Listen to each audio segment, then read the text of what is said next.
Добрый день, уважаемые дамы и господа! Приветствуем вас на ледовой арене кузнецких металлургов имени Олега Короленко на вторых зимних играх «Дети Азии». Соревнования проводятся организационным комитетом «Дети Азии». Через несколько минут мы начинаем соревнования «Юноши. Произвольное катание». Good afternoon, ladies and gentlemen, and welcome to Novokuznetsk. Welcome to the Oleg Korolenko Kuznets Metallurgists Sport Palace. Welcome to the second Winter Games, Children of Asia. This hosted by the organizing committee, Children of Asia. In just a few moments, we will start the men free skating. Напоминаем вам, что курение запрещено во всех помещениях Дворца спорта. Также во время соревнований запрещена фотосъемка с использованием вспышки. Это может привести к травме спортсменов. Убедительно просим вас выключить мобильные телефоны и не бросать предметы и цветы на лед. Подарки и цветы, вручаемые спортсменам по окончании выступления, должны быть полностью завернуты. Большое спасибо! We remind you that smoking is not permitted in the arena. Flash photography, as well as video recording, is forbidden. Furthermore, we kindly ask you to turn off your cell phones. And please, don't throw any items onto the ice during the competition. Gifts and flowers offered to the skaters at the end of their performance must be completely wrapped. And we thank you very much for your cooperation. Уважаемые дамы и господа, разрешите представить официальных лиц данного вида соревнований. Ladies and gentlemen, it is a pleasure to introduce the judges and officials for this event. Рефери Данил Галимов.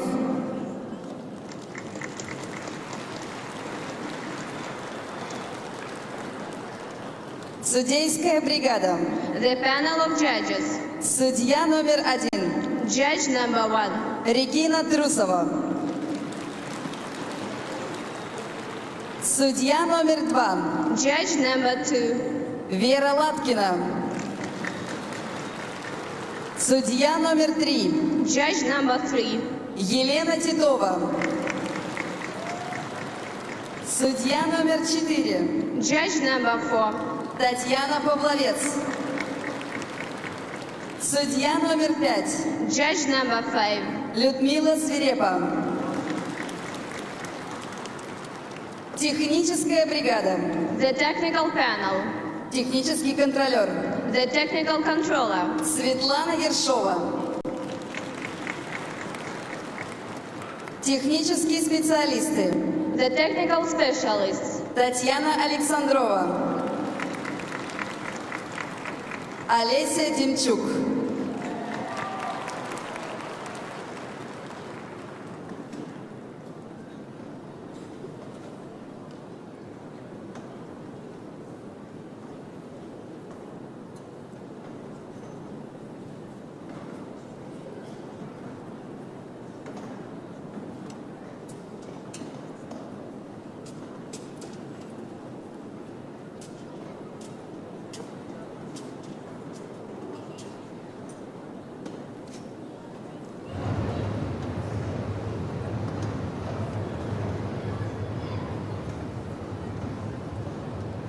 На лед для разминки приглашается первая группа участников. Let's welcome our first group of skaters to the ice.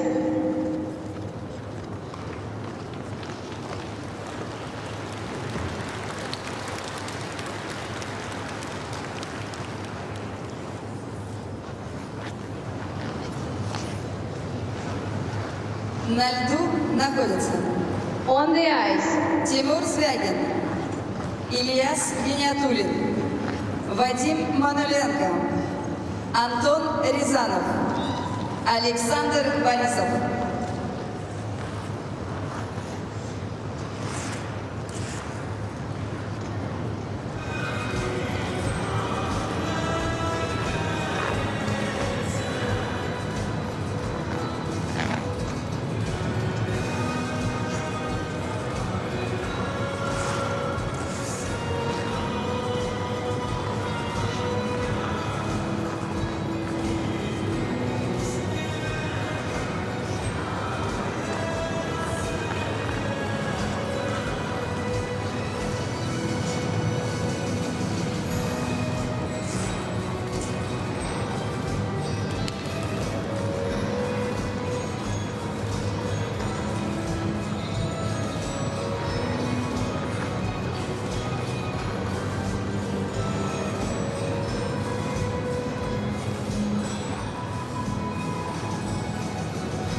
Здравствуйте, дорогие друзья. Итак, арена кузнецких металлургов в Новокузнецке принимает соревнования по фигурному катанию вторых зимних международных игр «Дети Азии». Накануне у нас было две короткие программы. Только одиночники у нас с вами участвуют в этих играх. Ну, потому что, по большому счету, наскрести... Ну, понятно, что, конечно, Россия могла бы собрать здесь со всех регионов полноценное достаточно представительство пары танцевальных дуэтов. Но, понятное дело, что в Кувейте спортивных пар и танцевальных мы бы не нашли. Зато вот две кувейтские одиночницы у нас представили свои короткие программы накануне, а завтра еще будут кататься в произвольной программе. В общем, поэтому только одиночное катание у нас с вами, только юноши и только юниорки. И сейчас на льду наша первая разминка. Всего 15 человек у нас, как в короткой, так и в произвольной программе у мальчиков. И сейчас у нас с вами как раз на льду, прям в порядке их выхода, Тимур Звягин представляет сборную Узбекистана. Тимур, занял он по итогам короткой программы последнее место. Дальше Ильяс Гениатуллин, Кемерово, Кузбасс, потом Вадим Мануленко, представляющий Ленинск-Кузнецкий Антон Рязанов, Республика Саха-Якутия, и Александр Борисов, Сибирский федеральный округ, тренируется в Красноярске. Вот эти ребята сейчас разминаются. Ну и пока они готовятся к своим серьезным произвольным программам, делаем короткую паузу.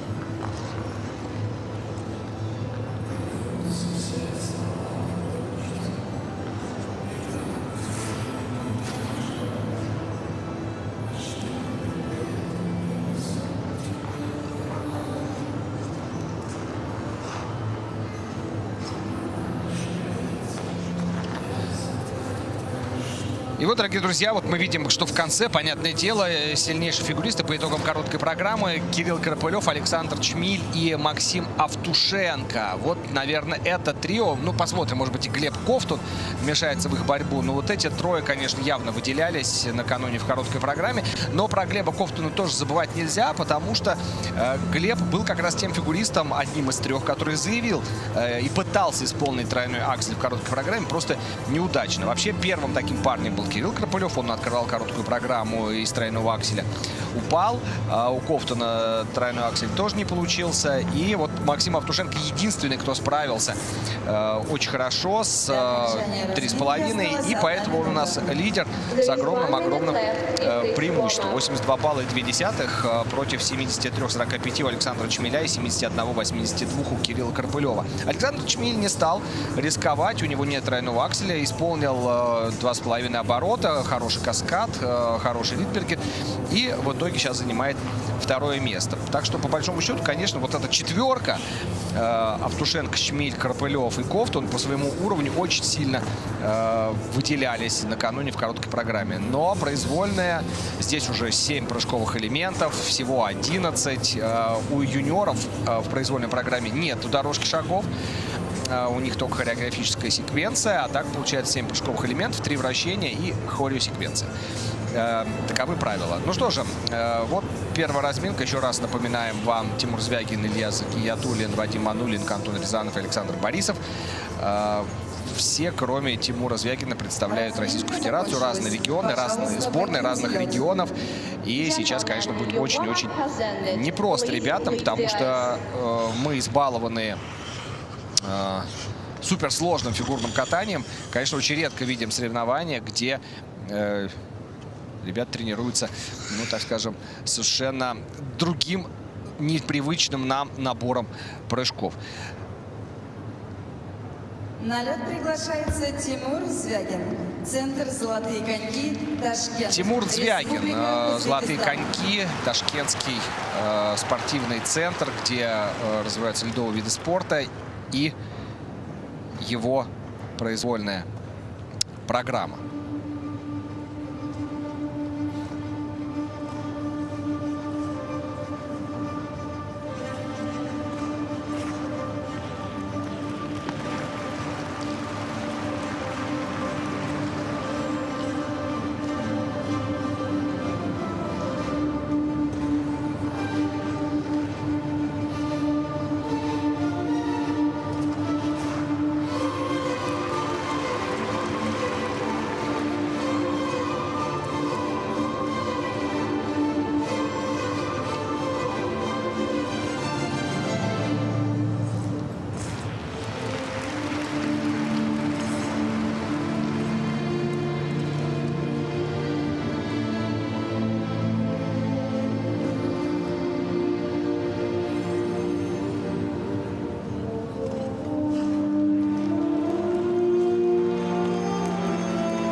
вот, конечно, мы должны отдавать себе отчет в том, что произвольная программа для юниоров, Тимур которые Звягин, здесь центр «Золотые коньки», Ташкент, заявлены, Республика конечно, Узбекистан. очень серьезные испытания. И даже несмотря на то, что только, по большому счету, двойные прыжки у Тимура Звягина,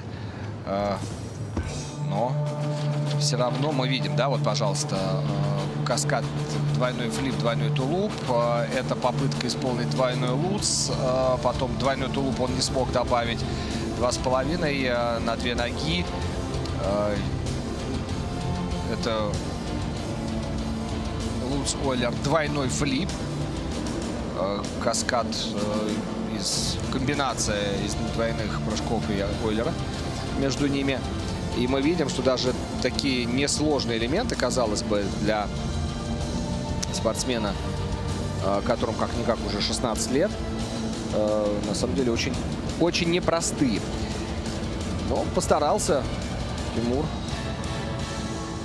Тренирует его Ирина Сазонова.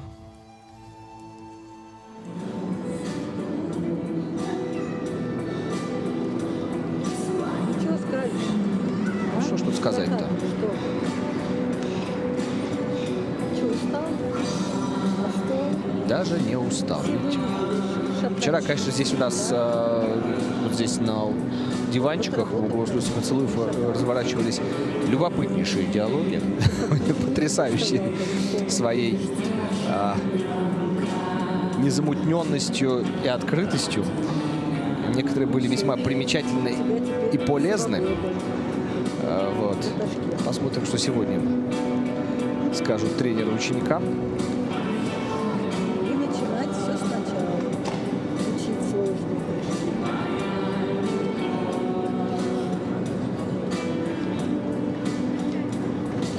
Ну, научили сейчас ты все. Но ты на либо что шатаешься. Понимаешь, это все минусы. У тебя вот на всех как нету, чтобы ты приземлился и ехал. Все на минусе. Все. Да, сейчас еще техническая панель внимательно посмотрит все недокруты, потому что здесь их было очень много, и здесь особо прощать нечего. Накануне в короткой достаточно лояльно судили, и даже спортсмены, на ошибавшись, видели очень неплохие для себя суммы. Но Привет, будешь передавать? сегодня, конечно, совершенно другое. Маме привет, папе, Сюда смотри. Сабине, всем родным. Всем привет, Ташкент.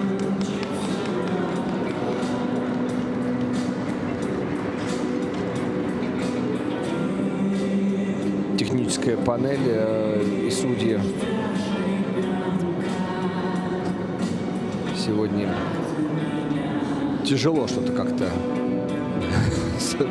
работают. Но на самом деле это и накануне было. Они очень долго первых спортсменов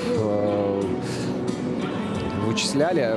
Есть просто такое подозрение, что здесь еще и сама судейская компьютерная система не работает на раз-два. Поэтому такие вот большие, очень большие паузы у нас зависали. Тимур Звягин самый опытный, наряду как раз с Максимом Автушенко. Спортсмены из того состава одиночников, которые приехали сюда на игры «Дети Азии». Им вот по 16 лет, они 6-го года рождения, а остальные все помоложе, 7-го, 8-го. Даже вот Ильяс Гиньятуллин, который готовится сейчас к выступлению. Он 2009 года, но он январский, поэтому ему уже исполнилось 14 лет. А девочки у нас были некоторые совсем юные. Ну, юниорский возраст, разброс, что называется, от низшей до высшей отметки достаточно широк. Поэтому, казалось бы, со всеми детьми соревнуются уже такие возмужалые ребят, скажем так. Вообще игры «Дети Азии» зарождались давно, в Якутске, в 96-м году. эта идея появилась, и это были летние игры. Вот зимние начали проводить значительно позже, и Кузбасс The score is решил в 4 городах, впервые в нескольких городах проходят игры Дети Азии, в 4 городах решил провести вторые зимние международные игры. Ну что, мы видим, да, что техническая оценка чуть ли не в 2 раза ниже оценки за компоненты. 65 баллов он получает. 65,17 баллов. По сумме 2 программ спортсмен набирает 98,85 балла. 98-85 по сумме 2 программ. 65.70 points. His total competition score is 90.85 points. На лед приглашается Илья Гениатуллин, спортивная школа номер 6. Кемерово, Кузбасс. Всех кемеровских, кузбасских спортсменов здесь, конечно же, с особыми аплодисментами принимают, потому что, несмотря на то, что они не в Новокузнецке тренируются, но, конечно, родные для Кузбасса ребята. Итак, Ильяс Гениатуллин, спортивная школа номер 6 Кемерово.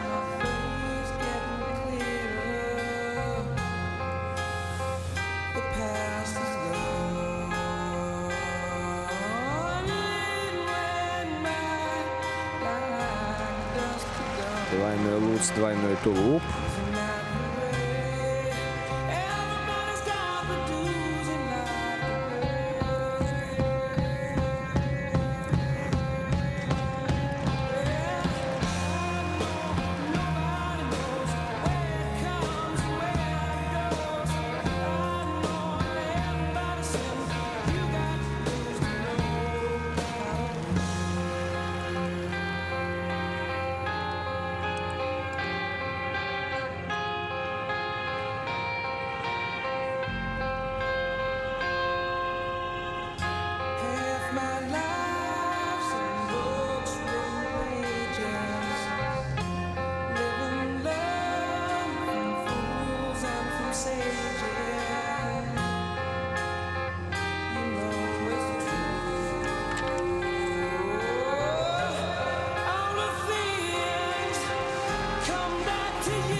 Доволен Ильяс Гильятуллин.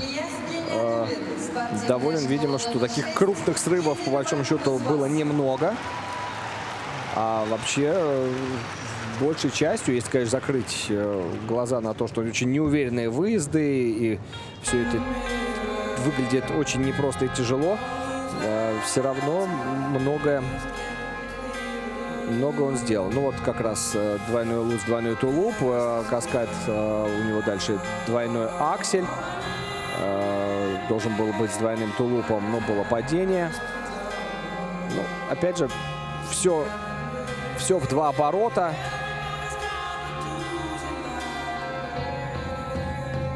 Это флип, Ойлер и Сальхов. Комбинация прыжков. И вот второе падение на двойном акселе. Ну, ничего, так зато показал вращения неплохие Ильяс.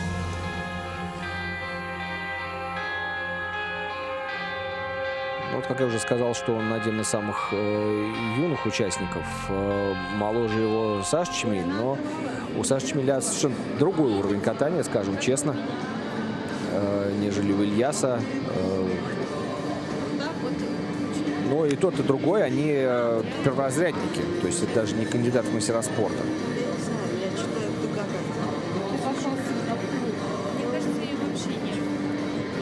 Тренирует его Екатерина Савицкая. Вот она справа.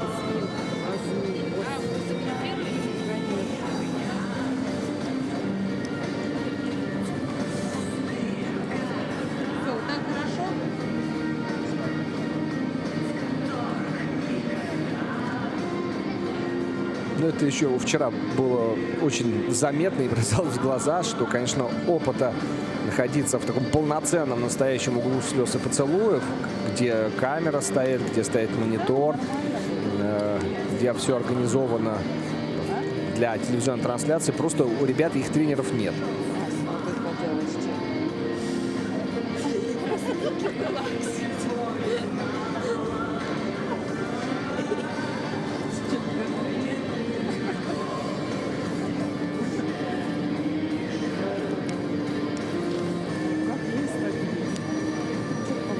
Помимо Ильяса, Кемеровскую область вот у нас еще будет представлять Вадим Мануленко, который сейчас на льду. А вообще представительство у нас мальчиков чуть похуже, нежели в соревновании юниорок. Там достаточно много стран. Здесь у нас получается как раз уже выступивший Тимур Звягин, представляющий Узбекистан, и еще 2 белорусских спортсмена, это Василий Бараховский и Павел Гавниц. Причем нужно отметить, что Бараховский неплохо откатался в короткой программе и вошел в финальную нашу пятерку, то есть будет кататься в последней разминке. Я по идее, что было комбинированное всегда 3-й, оффлайн 4-й.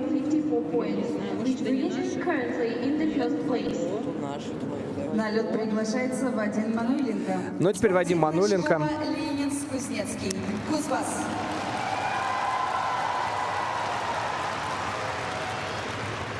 Анастасия Полуянова, Степан Коротков, тренеры.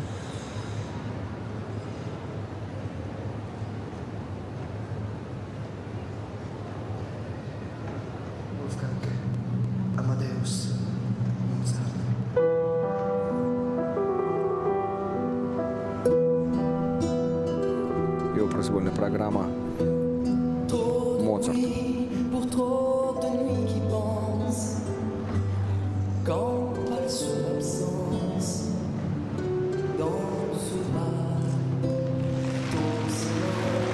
Вот этот Ойлер после двойного акселя позволяет, что называется, скрыть плохой выезд. Потому что сразу идет перепрыгивание, перескок в Ойлер. И дальше добавил двойной Сальхов. Но вот самый сложный элемент в произвольной программе — тройной Сальхов. Не получился.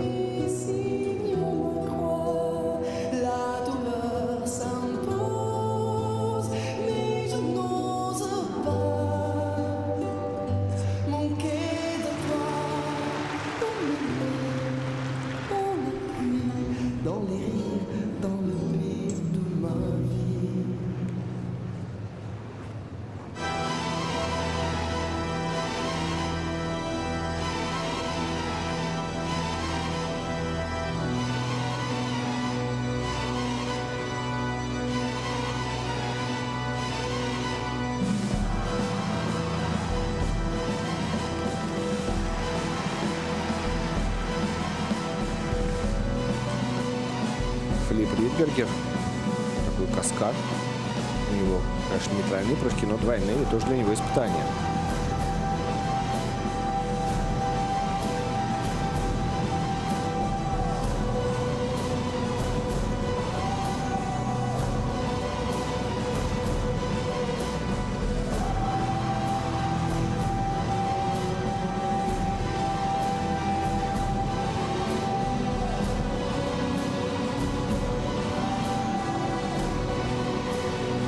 Это как раз хореографическая секвенция у него.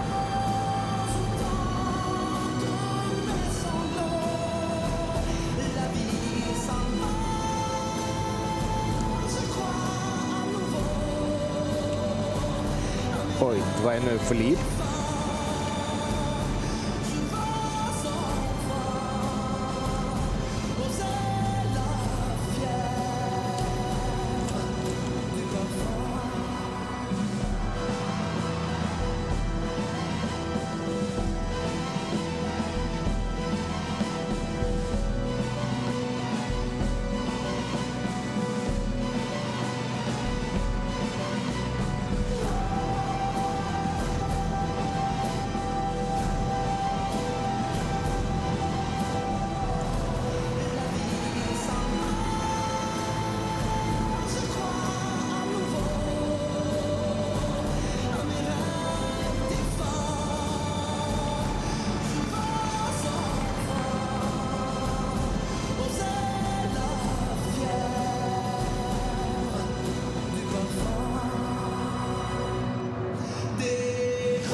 Ну, в общем-то, практически справился со своей программой. И вот как раз ошибка была уже во второй половине на флипе. Но зато он сумел прицепить к Ридбергеру двойной тулуп, который не исполнил из-за ошибки на флипе. Но сейчас посмотрим, конечно, повторы. Старался кататься, слушая музыку. Ну, конечно, напряжение такого количества элементов, оно сказывается на этих молодых людях. Ему 14 лет. Видите, еще двойной аксель Ойлер, двойной Сальхов. Тройной Сальхов, как раз падение.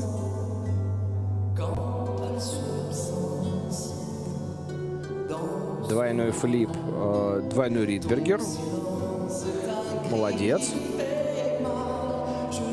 Ну вот, понятное дело, что, конечно, вот как раз нам та ошибка. Еще один флип двойной, должен был быть с двойным тулупом, но вот тут как раз не получилось. Ну ничего, перенес прыжок в другое место чуть попозже. Вот как раз здесь, после двойного Ридбергера, двойной тулуп. Конечно, нет в прыжках высоты, нету какой-то мощи. Тут о тройных говорить очень-очень сложно. Ну а вот что такое разница, да, в базовой стоимости? То есть когда у тебя прыжки тройные, то это получается, что тройной тулуп у нас стоит 4 балла 2, тройной луц 5,9. Ну то есть вот как раз все прыжки укладываются от 4,2 до 5,9. Это тройные. А двойные от балла и 0,3 до 2 баллов и 1,1. То есть получается, вот он исполнил двойные флипы. Это каждый балл и 8 десятых. Двойной флип. То есть с каждого прыжка он теряет где-то 3,5 балла. Из-за того, что это двойные, а не тройные. Вот, представьте, 7 прыжковых элементов, а там еще и каскады, да. Так, если по отдельности прыжки считать, то там получается у него прыжков-то 10 штук. Но, тем не менее, 75-25 он получает.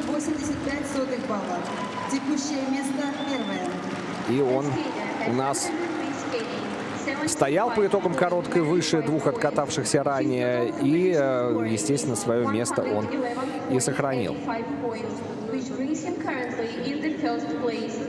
На лед приглашается Антон Рязанов. Спортивная школа по зимним видам спорта. Якутск. Республика Саха. Один из двух представителей Республики Саха-Якутия, Антон Рязанов. Второй спортсмен из Якутска — это Александр Бородин. Вот Антон Рязанов 2007 года рождения, ему 15 лет. И, ну, в общем, здесь должен быть другой уровень программы. Здесь уже программа с большим количеством тройных прыжков.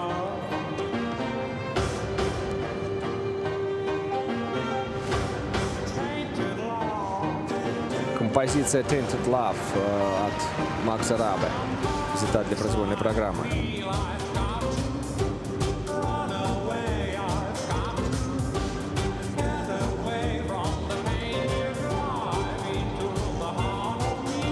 Стоять. Тройной тулуп.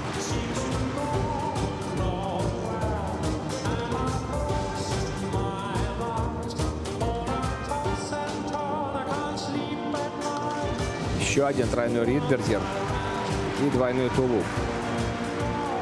По тройных ридбергер такое ощущение, что вы не докрутите. Ну, первый-то точно не докрут. Здесь тоже техническая панель будет пересматривать.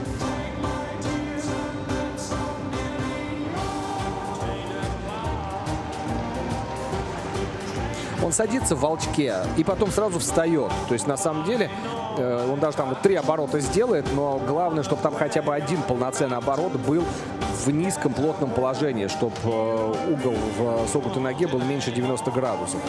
Так что тут тоже можно придраться.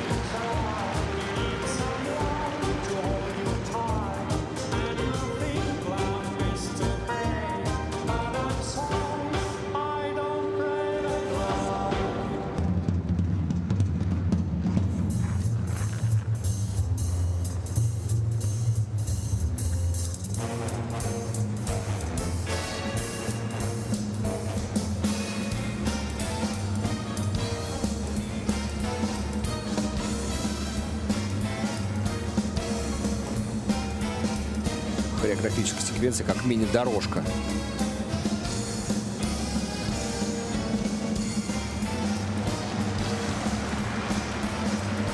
Прыжок в либелу. Позиция в кольце.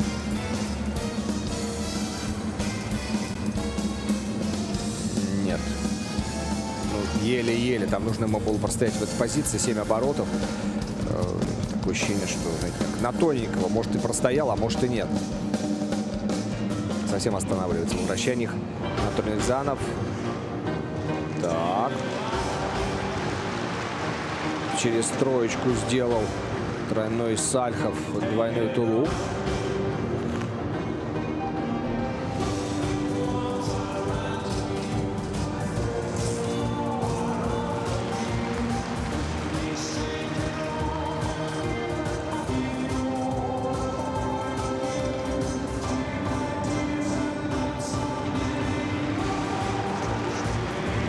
Двойной аксель, Ойлер, двойной флип.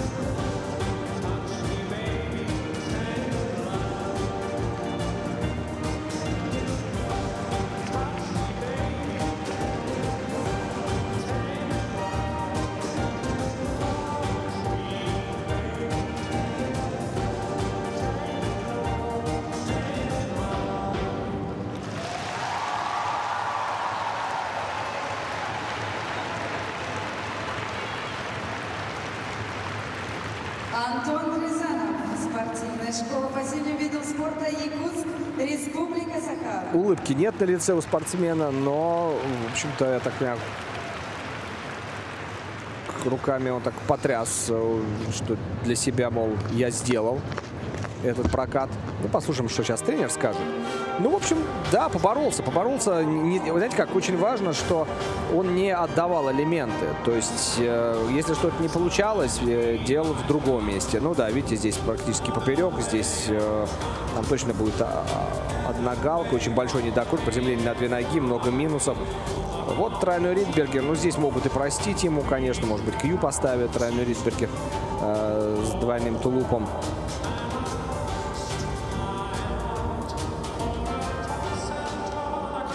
Здесь тройной ридбергер тоже с маленьким недокрутиком, но я думаю, техническая панель не увидит здесь большого криминала.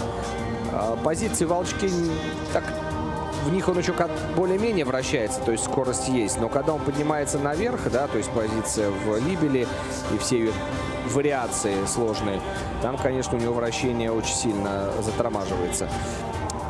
Вот. Ну вот видите, да, вот даже двойной флип, казалось бы, да, не самый сложный, но он делает его на месте, высоты там нету, он не входит в этот прыжок, он не толкается в должной мере, он боится, что называется, добавить еще дополнительных усилий при входе в прыжок, и поэтому даже двойной флип у него получается недокрученным. То есть он потому что так чуть-чуть себя проворачивает и приземляется на зубец, и уже на зубце, еще на льду, доворачивает этот прыжок. Привет, передай, помаши ручкой.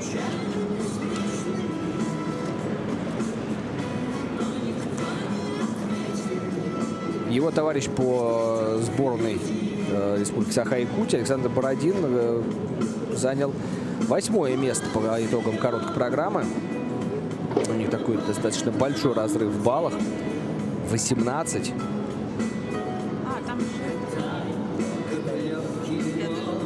Ну, Бородин показал более серьезное, зрелое катание, хотя он будет помоложе, нежели Антон.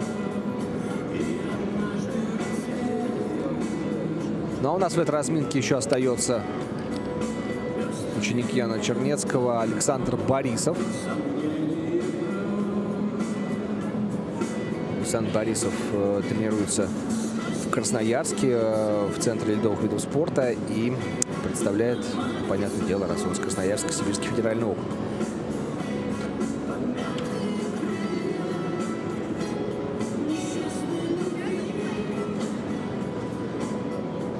Оценки, пожалуйста. Нужно сказать, что, конечно, Результат Антона Рязанова. у нас здесь судейская панель, она не, так скажем, ну нельзя говорить, не в полном составе. Нет, она абсолютно соответствует правилам. Вот 96-67 и общее 139-41 у Антона. Не, просто здесь у нас арбитров меньше, нежели мы привыкли видеть.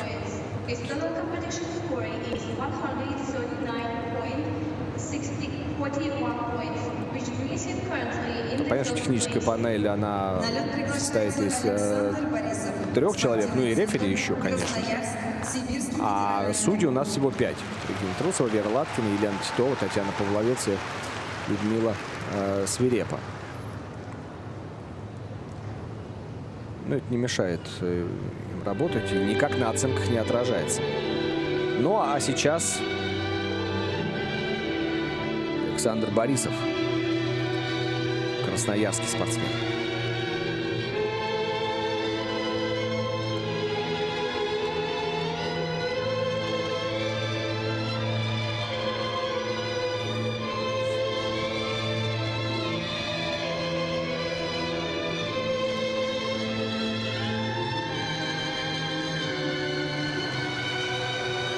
Молодец, хороший сальхов исполнил в начале. Двойной сальхов, двойной тулуп.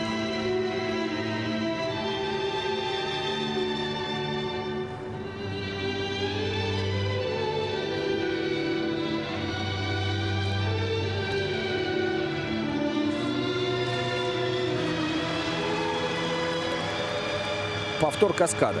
Сальхов тулуп. 3-2.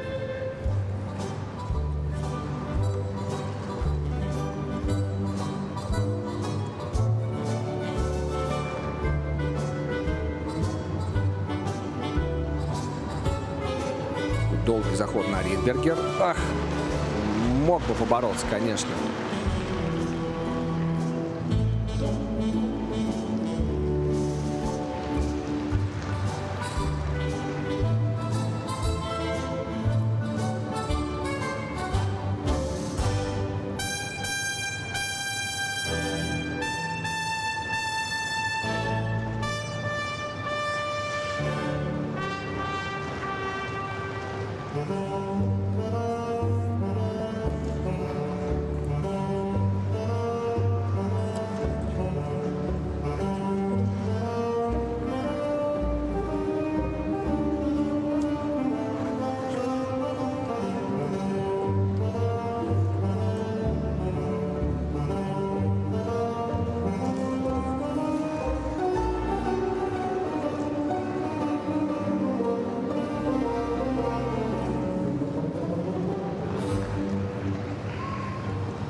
вот сейчас попробует исправить свою ошибку. Запланирован каскад с тройным тулупом. Там тройной тулуп у него не получился, падение. И вот нужно сейчас повторить. Молодец, Ойлер. Молодец.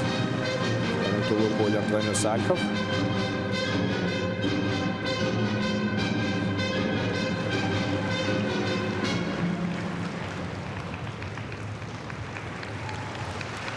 Ну, постарался нам представить не просто образ смешного, трогательного, милого маленького человечка Чарли Чаплина, а постарался какую-то драматическую историю на основе музыки из фильмов Чарли Чаплина представить публике. И как-то попытался пережить, что ли, прожить эту историю и объяснить ее нам. Ну, хотя, конечно, было видно, что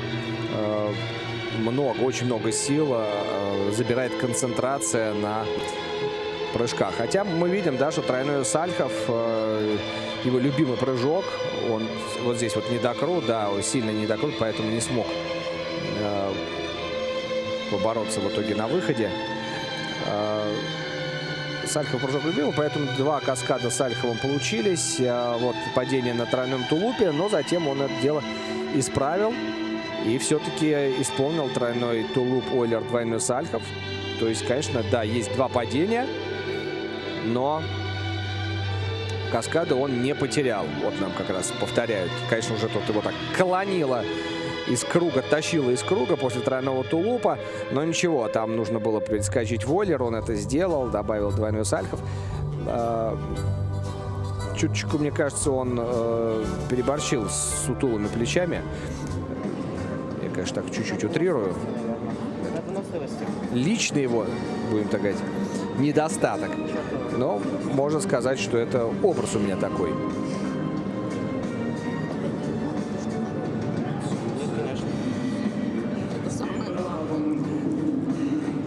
В прошлом сезоне он был 27-м на первенстве России по старшему возрасту. А лучший результат — это в прошлом сезоне серебро зонального первенства из Северного и Дальневосточного федеральных округов. В этом году может похвастаться серебряными медалями тоже на зональном первенстве и на Енисейской симфонии, всероссийских соревнований. По КМС он там состязался. Ну что, у нас каждый следующий набирает больше, чем предыдущие, и, так, знаете, подтверждают какой-то свой уровень, подтверждают свое место в короткой программе. Но пока вот такой явной заявки, чтобы обогнать кого-то выше, ну, можно сказать, что такого мы не наблюдаем. Ну вот, может быть, получится у Борисова. Все будет зависеть от того, как откатается Карим Хасанов. Но это уже следующая разминка. Сейчас она появится на льду. Вот она на наших с вами экранах. Итак, Карим Хасанов будет ее открывать, Татарстан. Потом первый из 2 белорусских спортсменов, который здесь выступает, Павел Гавдис. Потом Александр Бородин, Федор Шадрин. Александр Бородин — это якутский спортсмен. Федор Шадрин, опять же, Татарстан. И Илья Малянов, тоже Красноярск, как и Александр Борисов, который только что катался.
В них бьется мотыльком живой огонь.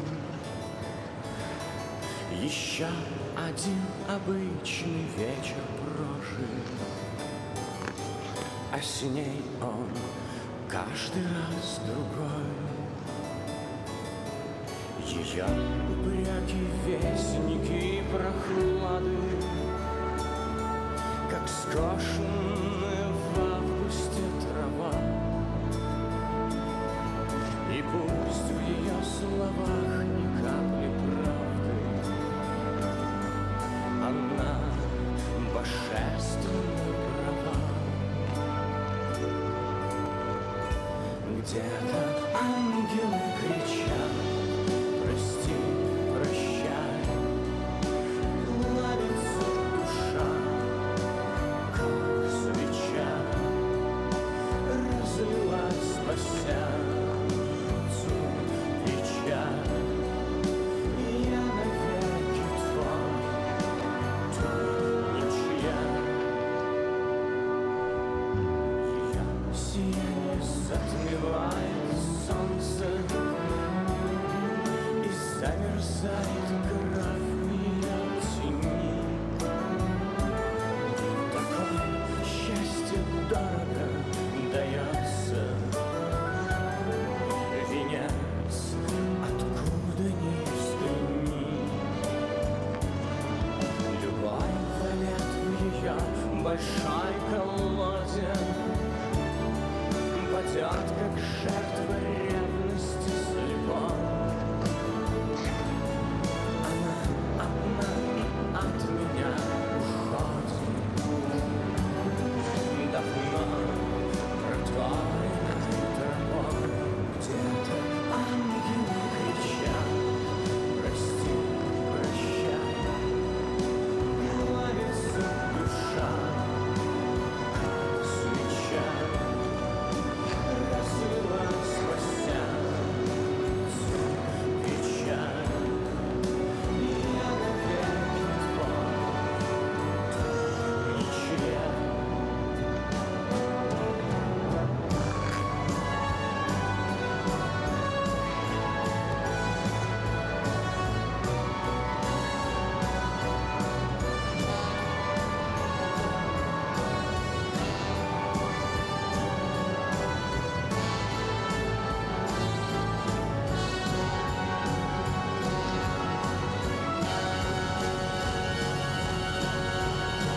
Где-то ангелы кричат: прости, прощай.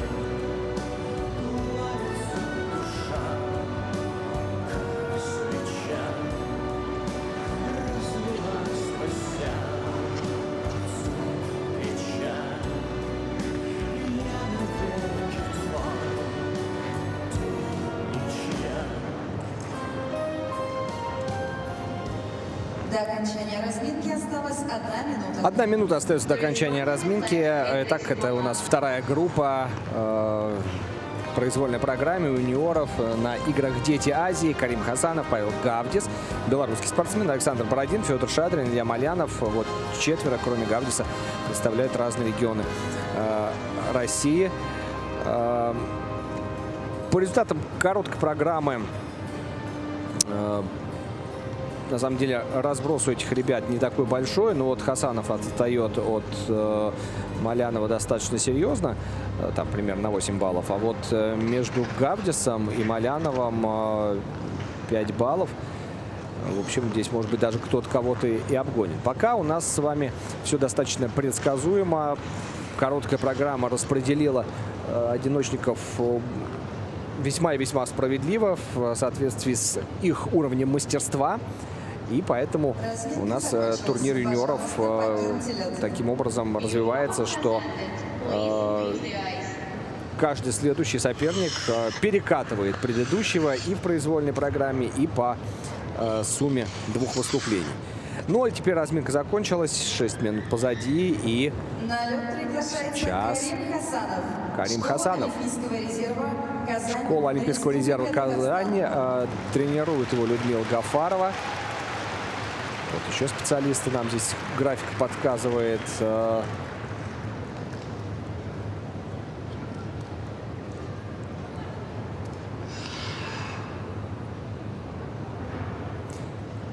на первенстве Республики Татарстан. В этом сезоне он занял 5-е место и 5-м был также на первенстве Казани.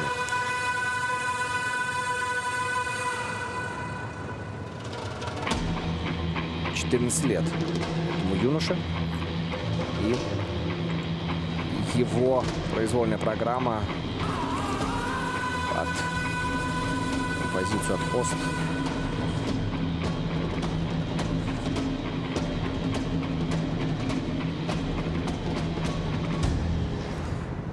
Тройной Ридбергер и падение, к сожалению.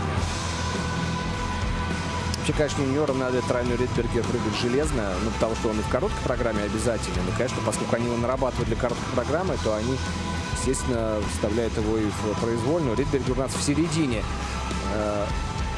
таблицы коэффициентов сложности находится. То есть самый простой это тулуп, потом дальше Сальхов, затем Ридбергер, потом флип и лут, самый сложный, самый дорогой. Ну, аксель вообще отдельно стоит. Тройной тулуп, двойной тулуп. Такой вот простенький каскадик у него получился. Тройной Сальхов с недокрутиком.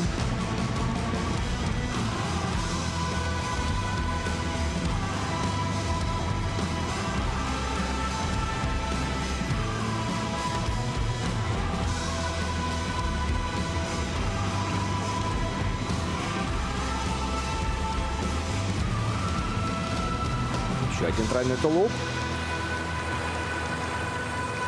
Прыжок в либелу. Не факт, что засчитает базовую позицию, потому что он оборот ловил как бы центр вращения, а потом, когда поймал, уже опустил свободную ногу.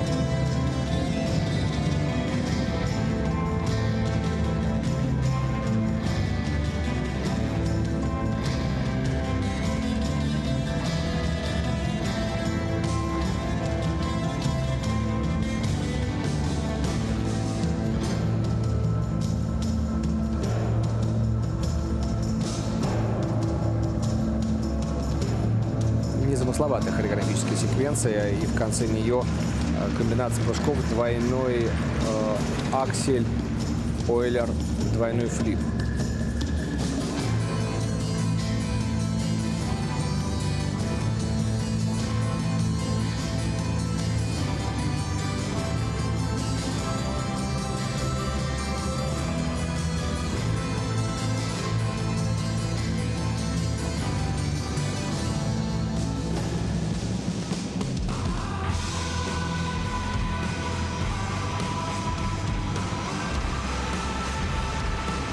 Падение на тройном Сальхове из-за большого недокрута уже мало сил. Хватает высоты в прыжках.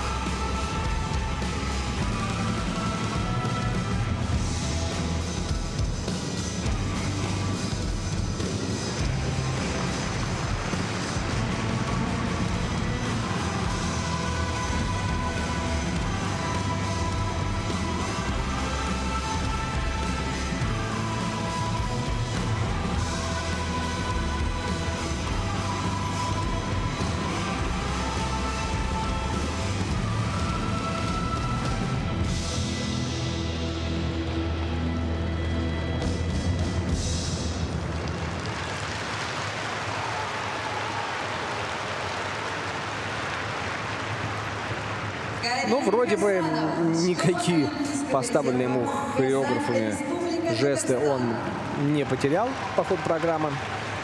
Но, конечно, смотрелось это все несколько искусственно натянуто. Рука сюда, глаза сюда, плечи так, голова вот так.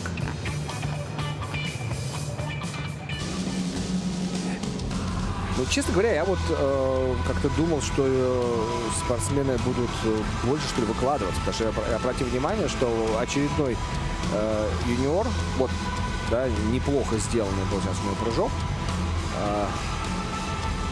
Тройной Сальхов, тройной тулуп тоже сделан. Очередной спортсмен уходит со льда, но не сказать, что прям вот он отдал на льду все.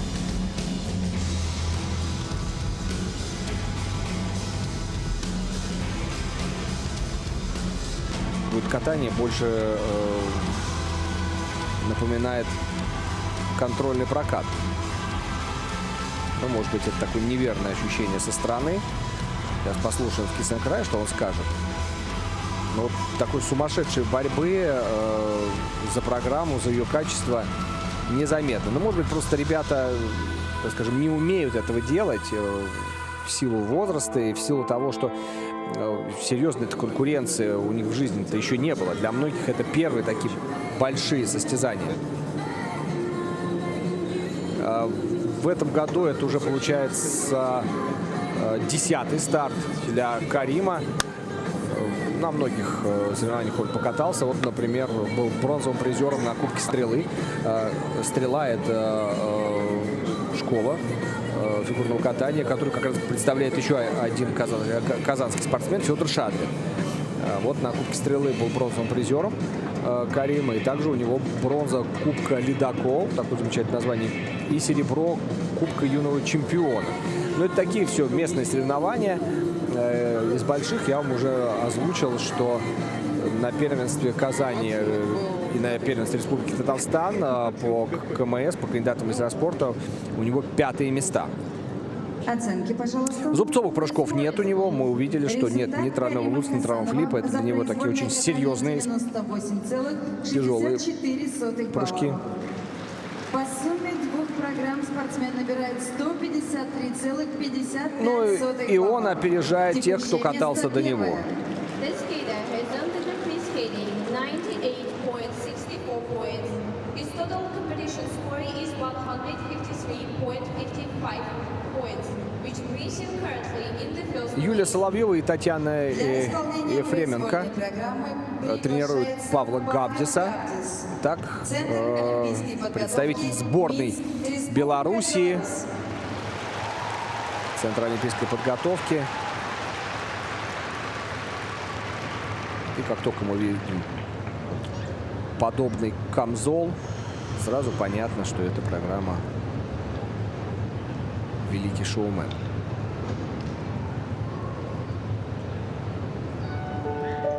Набор у Павла уже такой достаточно серьезный.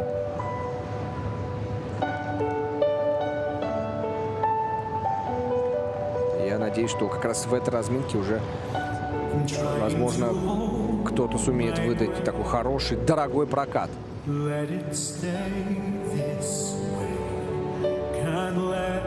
Тройной Луц, Ойлер, тройной Сальхов. Ну, заявка.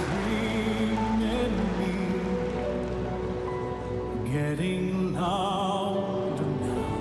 Can you hear it echoing? Towers of gold are still too little. These Тройной Луц.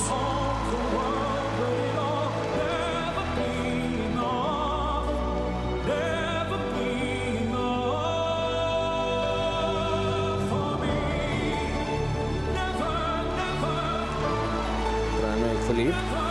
Выезд не получился, но, по крайней мере, так через троечки это не степ-аут, это меньше минусуется. И вот точно такой же здесь выезд.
Он пока с одним каскадом, поэтому сейчас надо делать во второй половине.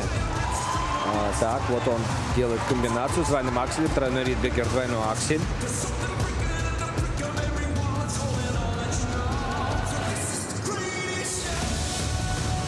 Есть еще два прыжка для того, чтобы добавить к ним каскад. Тройной тулуп. Ну, здесь не получилось. Боюсь, что...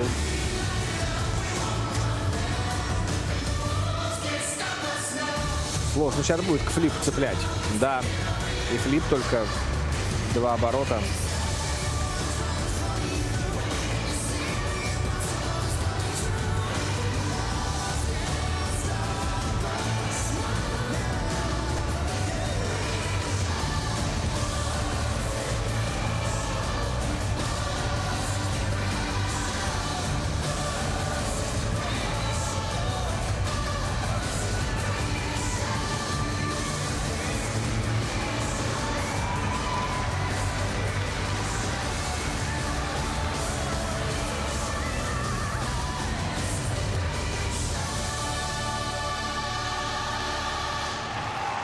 Ну, молодец.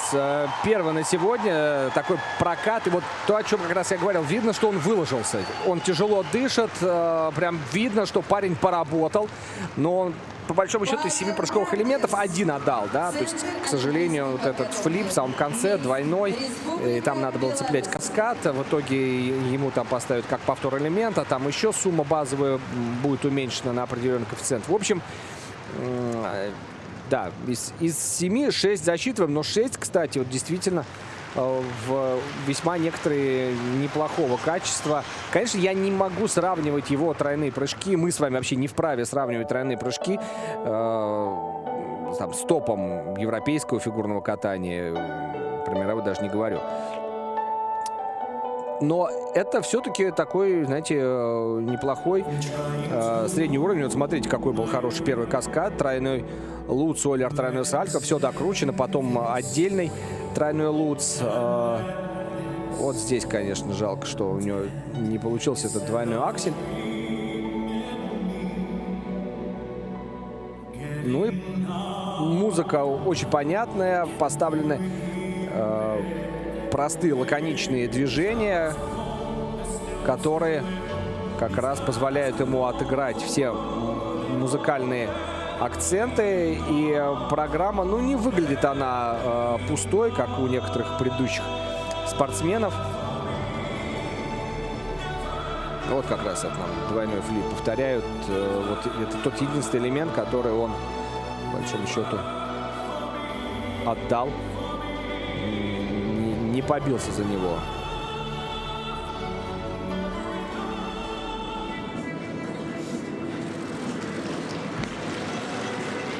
Но уже сил-то не было. Вот у него как раз было видно, что сил не остается. Бабушка, привет.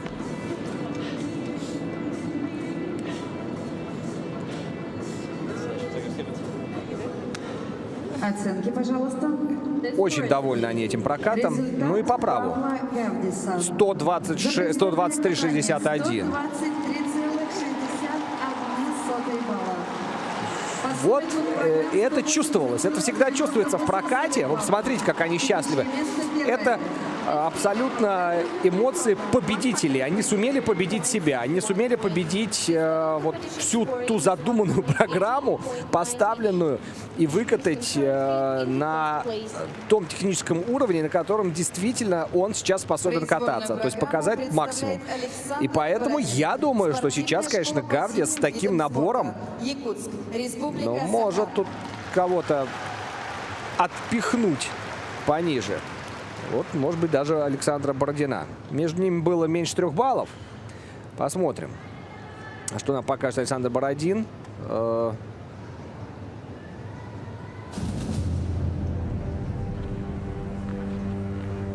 Саша по своему возрасту один из лучших фигуристов Якутии.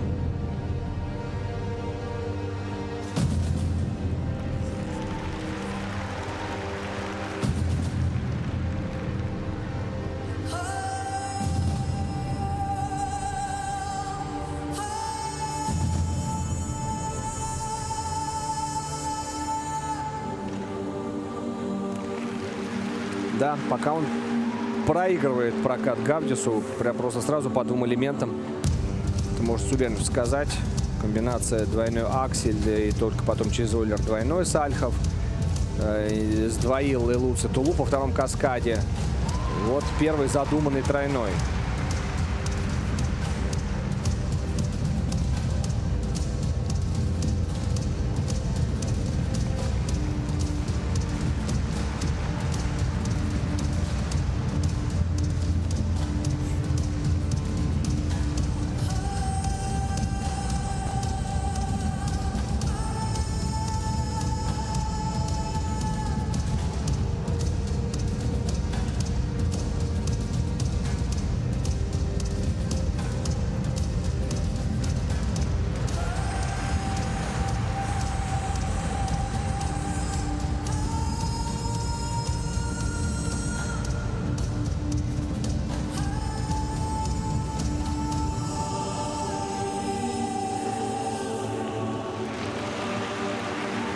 Тройной Ридбергер с недокрутом, но вот стало видно, что вот отдав два первых каскада, он включился в прокат, понял, что уже все потеряно, дальше можно не нервничать, дальше можно этот стресс сбросить, потому что уже, по большому счету, а какой смысл в этом перенапряжении? И как-то дальше пошло все попроще.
Да, очень хорошее вращение в волчке, особенно у Бородина. Это мы отмечали в короткой программе. Разнообразные сложные позиции. Он такой парень пластичный, растянутый. Но вот, ну, да, наверное, это лучшее вращение, то, что мы сегодня видели. И, к сожалению, вот это, наверное, единственный из плюсов. Потому что, вот смотрите, 2,5 Ойлер.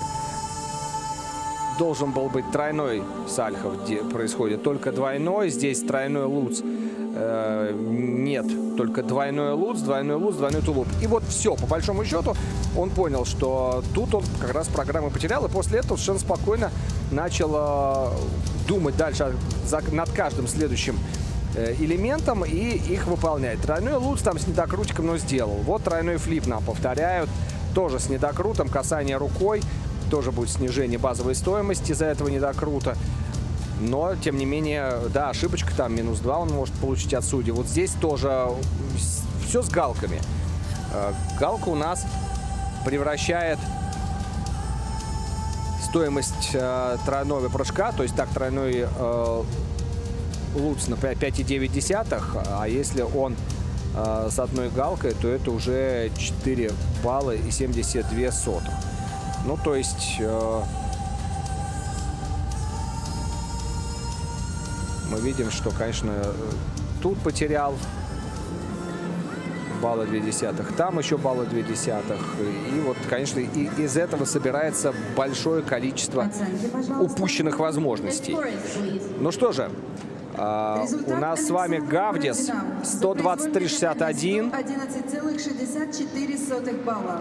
И По сумме двух программ спортсмен набирает... по сумме, конечно, он проигрывает. Гавдис 180,98, а Бородин набирает 171,71. Вот Гавдис сейчас, я думаю, сможет многих обыграть в этой разминке. His total competition score is 171.71, which brings him totally in the second place. Для исполнения произвольной программы на лед приглашается Федор Шадрин. Спортивная школа «Стрела». Вжик-вжик-вжик, кто на новенького. Поет сейчас про себя белорусский фигурист Павел Гавдис. На новенького Федор Шадрин. Как раз мы уже говорили про спортшколу «Стрела». Казань, Республика Татарстан. И именно эту спортшколу он и представляет. 16 лет ему исполнилось 9 января.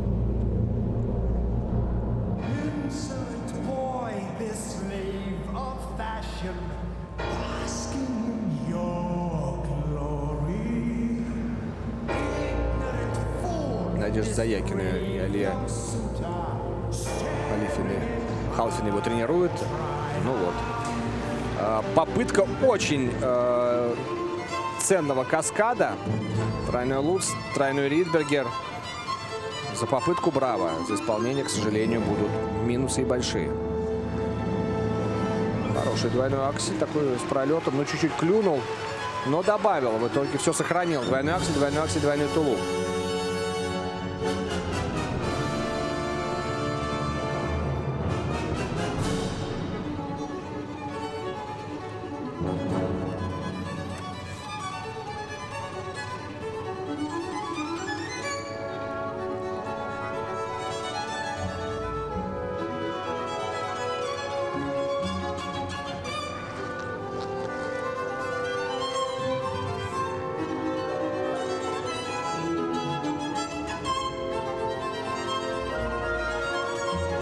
Тройной флип.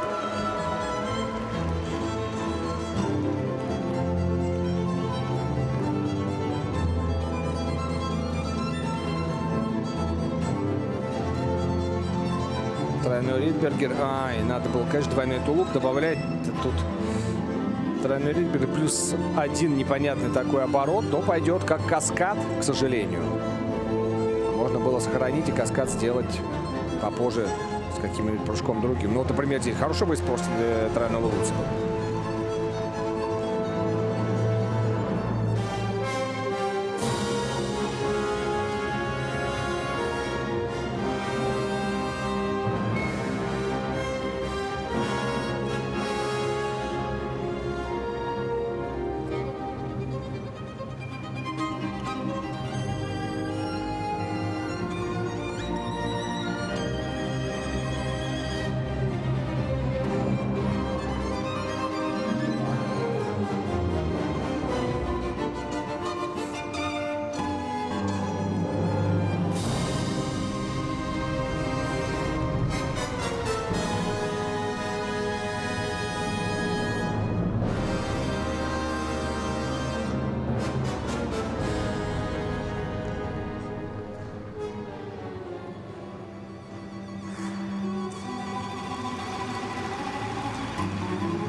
Тройной Сальхов уже на усталости, было видно, делал.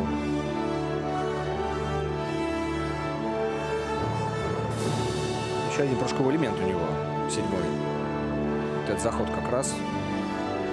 Тулуп будет. Но все уже. Нет высоты, сил нет. 4-я минута, все после 2:50 уже очень тяжело.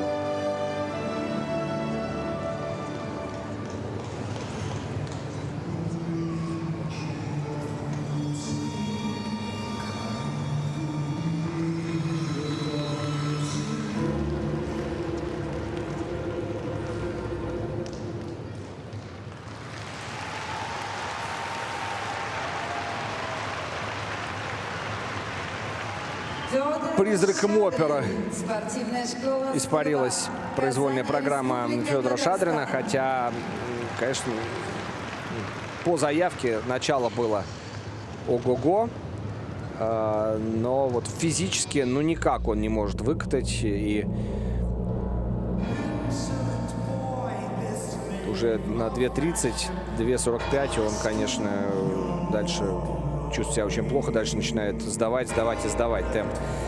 Ну вот даже здесь, да, двойной аксель. Молодец, поборолся, что силы были. Пришел не на наружное ребро, а на внутреннее. Удержался, его тащил из круга. Поймал выезд, добавил двойной аксель, двойной тулуп. А первый каскад-то, конечно, совершенно он не вошел. Но это сложно. Тройной луз, тройной Ридбергер. Из одиночников мало кто его исполняет. Ну, стабильно только Корея Джунхван Чха на мировом уровне. Еще некоторые ребята в России некоторые исполняют, да, там.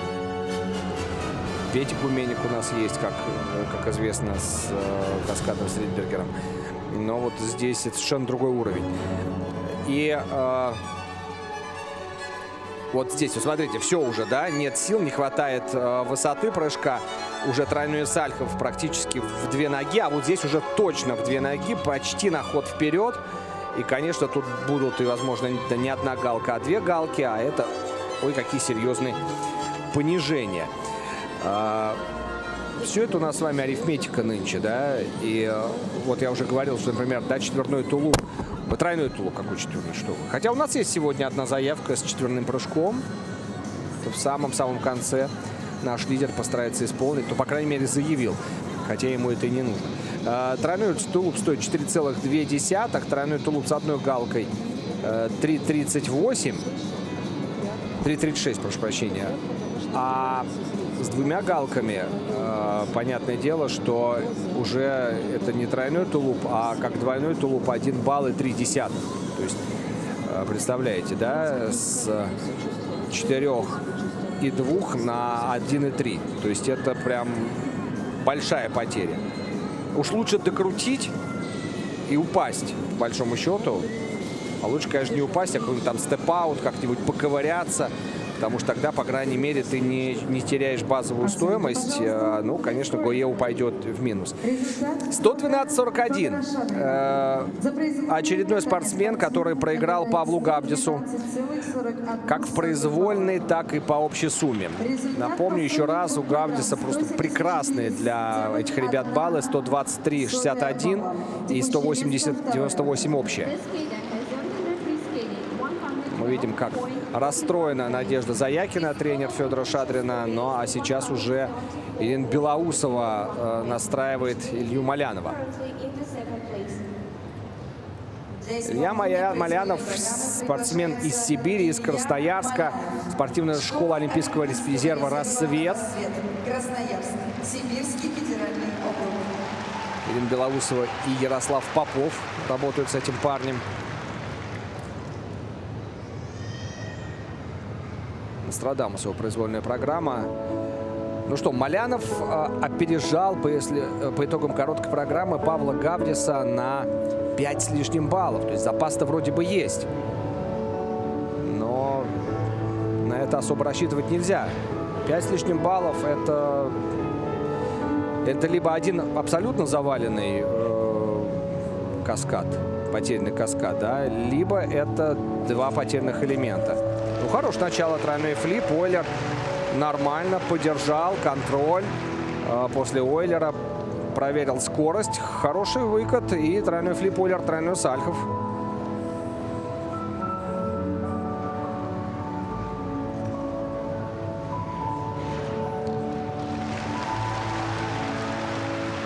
Тройной луз, двойной тулуп.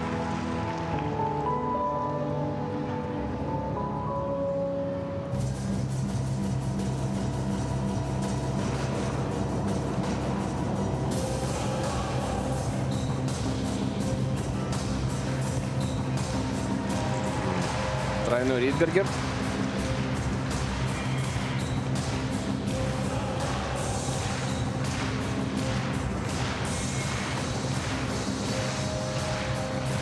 Комбинированное вращение со сменой ноги.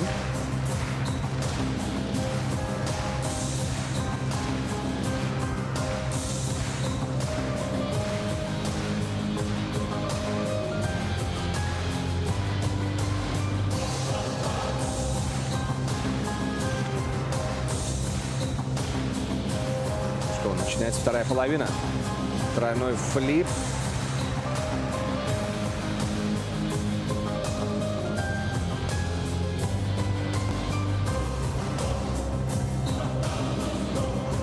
Двойной аксель и двойной тулуп.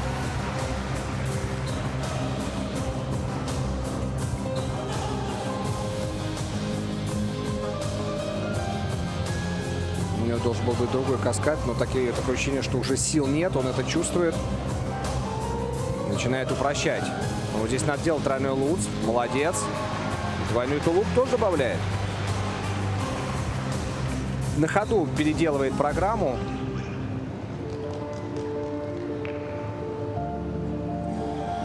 Но какая разница? Правилами это не запрещено, а главное, что контролирует свое состояние и делает чисто. Вот сейчас надо подышать на этой хореосеквенции.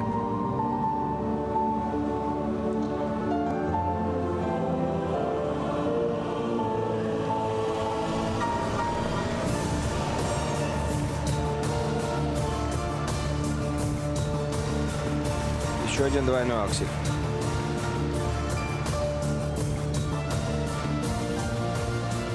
Ой-ой-ой-ой-ой.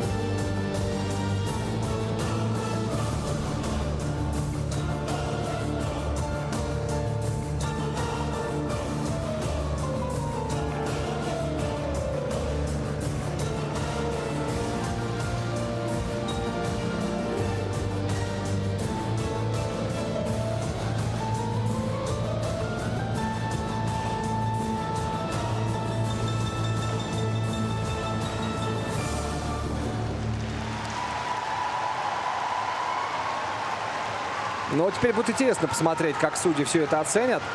Но Илья Малянов молодец, действительно поборолся, и видно, как устал. Вот Гавдис выложился, и Малянов выложился. И сейчас они друг с другом спорят, кто из них будет лидером после проката этой группы. Нужно сказать, что Илье... Он 2009 года рождения. Так, вот самое начало, еще сил много. Нет, прошу прощения, он 8-го года рождения, ему 15 исполнилось недавно, 8 февраля. Смотрим Ридбергер. Все хорошо, в общем-то, почти все прыжки в первой половине особенно, это все плюсовая зона. У него должен был быть во второй половине еще один каскад со вторым тройным прыжком. Вот он здесь должен был быть двойной аксель, тройной тулуп. Но понятно было, что сил уже не было, просто на этот тройной тулуп нереально. Ну и молодец, что вот здесь тоже вот он поборолся. Тройной луз, двойной тулуп он сделал, и потом еще двойной аксель в конце. Да, через троечку, ну, -1, -2 судьи поставят. У нас степ-аут сейчас это ошибка гораздо более грубая по нынешней системе, нежели отсутствие выезда, вот этот выезд через троечку. Троечка — это самый простой шаг, самый простой, хотел сказать. Ну, типа самый простой, но на самом деле, знаете как, если делать качественную тройку, то и не так это просто, как кажется.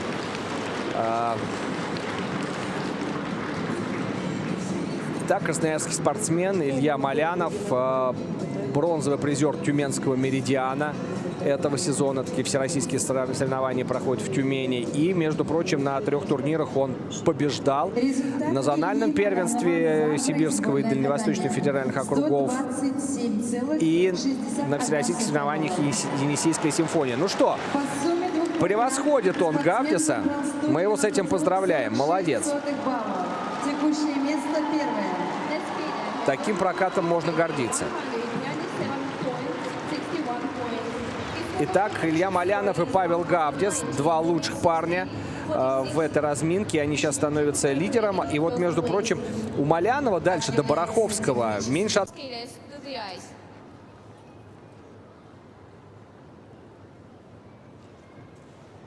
На льду Василий Бараховский, Глеб Ковтун,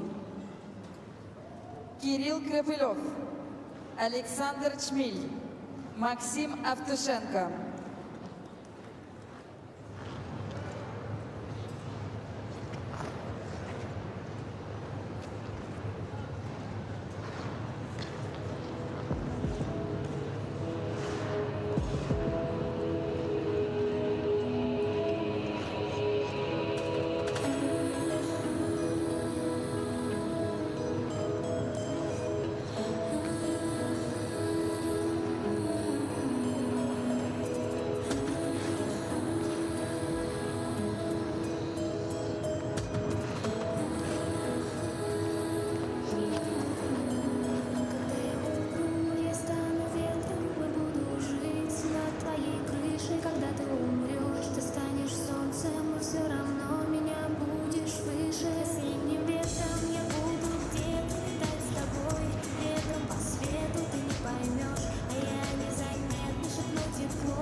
Ну что ж, дорогие друзья, финал близок. Итак, произвольная программа у юниоров на вторых международных зимних играх «Дети Азии» близко к своему завершению. Нам остается посмотреть 5 произвольных программ, но я думаю, что это будут самые главные 5 произвольных программ сегодня, естественно, потому что это уже борьба за медали.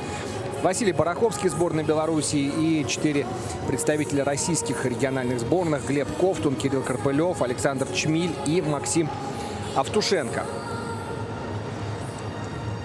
Максим Автушенко и Кирилл Карпылев представляют Москву, Александр Чмиль – Челябинск, то есть Уральский федеральный округ, и Глеб Ковтун – Тюмень, тоже Урал. Ну и, конечно, тут уже серьезные достаточно заявленные элементы, все тройные прыжки, и даже у Максима Автушенко четверной сальто в самом начале. Могут и пойти на этот элемент Максим Автушенко со своим тренером Юлией Липницкой, которая здесь как раз от Академии Ангела Плющенко привезла 2 воспитанников. Это одиночник, как раз лидер наш после короткой программы Максим Автушенко, и еще девочка-одиночница, которая завтра будет соревноваться. Ну, а открывать у нас эту разминку будет занимавший 5-е место по итогам короткой программы Василий Бараховский, Беларусь. Василий Бараховский, ему 9 февраля исполнилось 15 лет.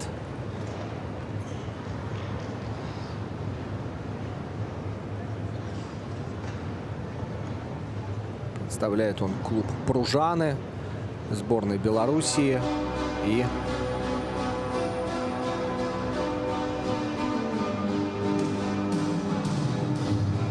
его произвольная программа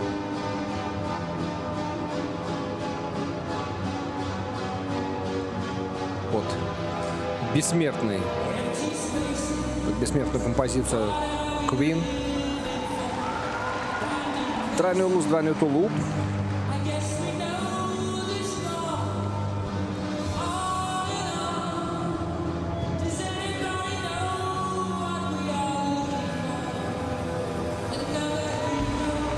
Молодец.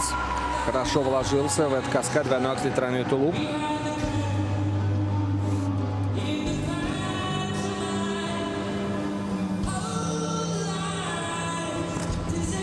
Тройной флип, двойной аксель и двойной тулуп. Да, правила, которые действуют у нас в нынешнем сезоне, которые не стали превращать двойной аксель в комбинацию, а по большому счету приравняли комбинацию к каскаду, и поэтому у нас эти правила сразу ввели такое серьезное разнообразие в каскады и комбинации, потому что стали очень многие прыгать комбинацию с двойным акселем. Ну, некоторые с тройным акселем могут. Вторым прыжком, я имею в виду. Поборолся. Поборолся он за тройной луц. Тянул его из круга, но нормально выехал.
Вот это прокат.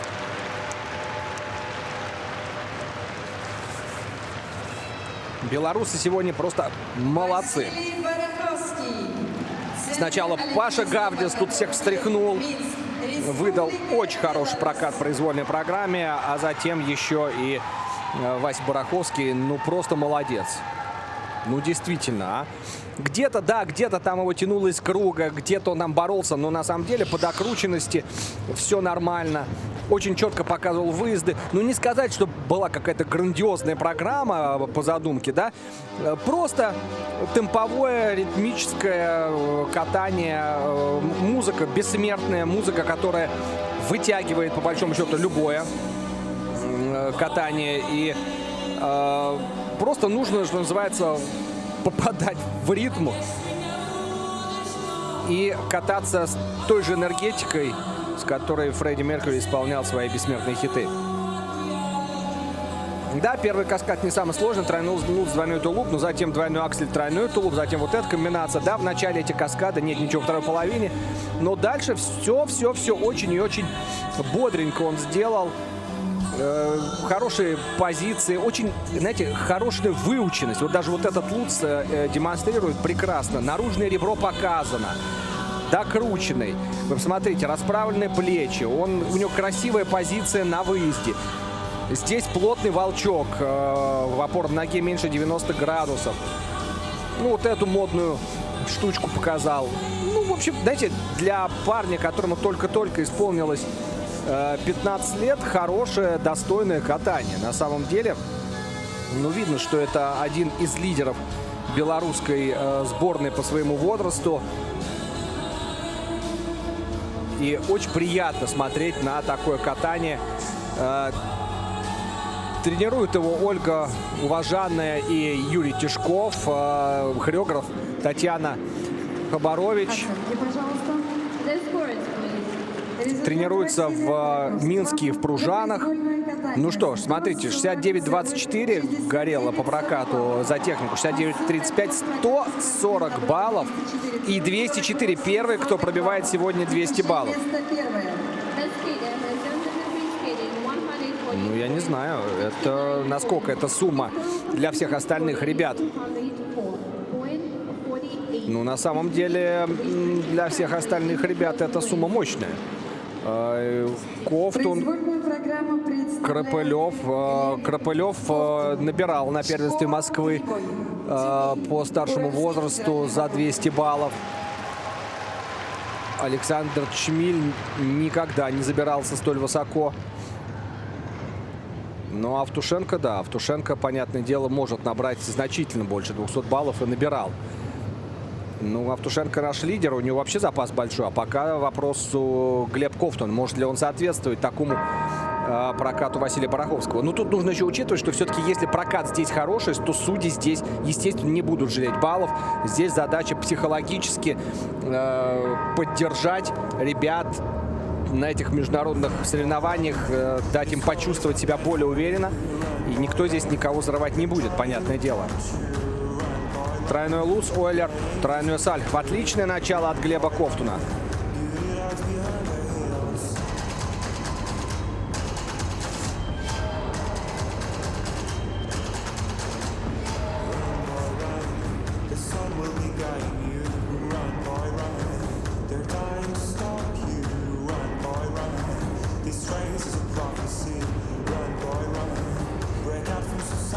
Тройной флип с недокрутиком, поэтому нырнул корпусом, потому что уже докручивал на льду, но удержался.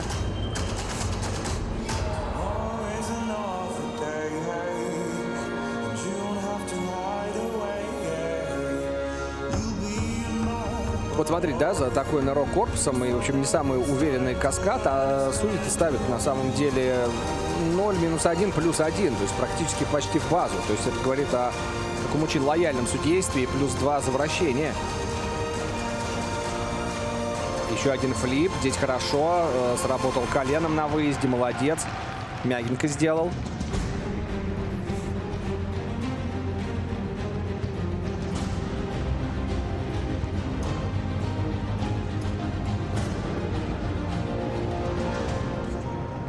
Ох, как его начало крутить, а тройной луц падение. Ошибка в самом начале, естественно. Да все ошибки, конечно, на входе в прыжок. В большинстве своем.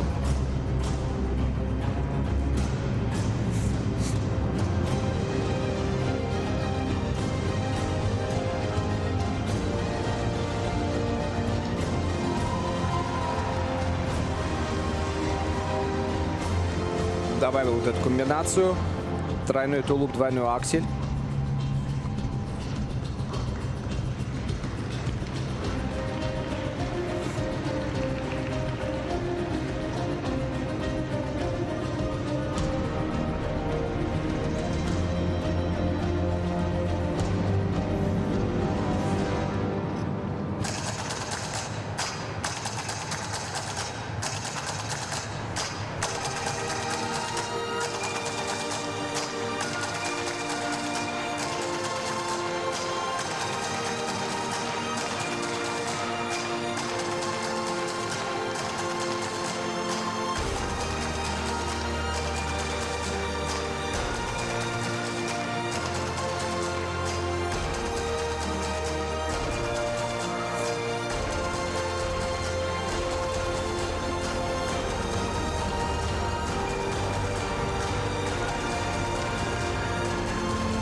Ну вот мы уже видим, конечно, техническую оценку. Он проиграл уже сейчас Василию Бараховскому.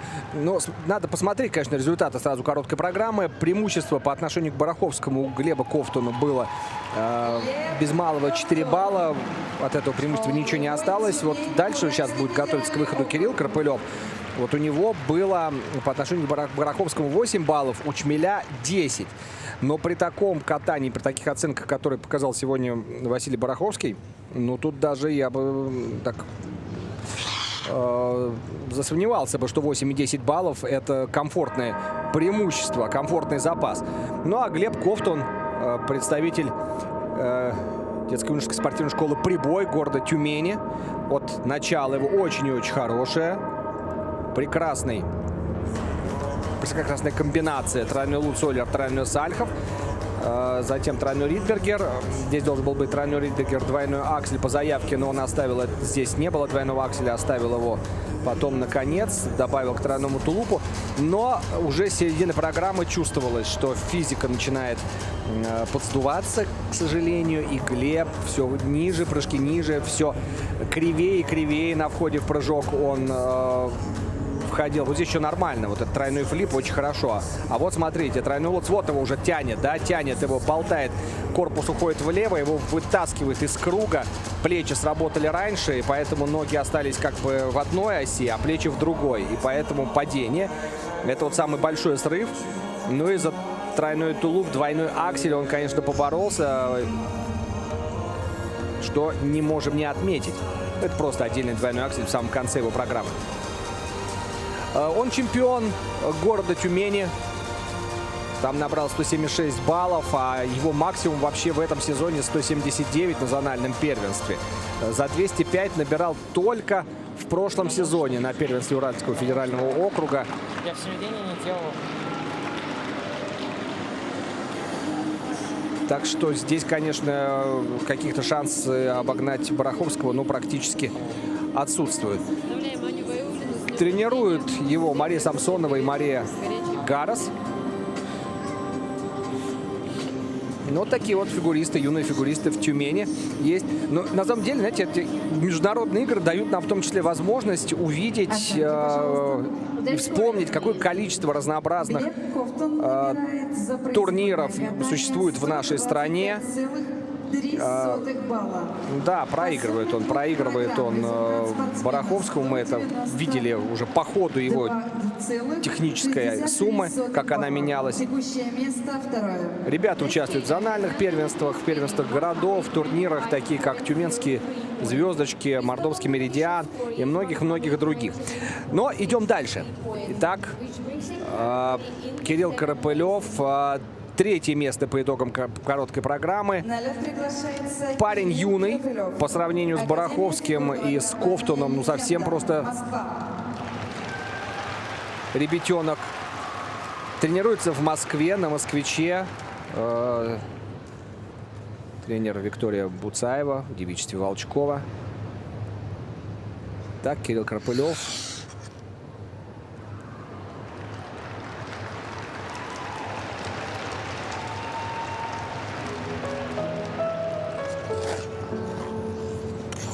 Решил сразу судьи обаять. Ла-Ла Ленд.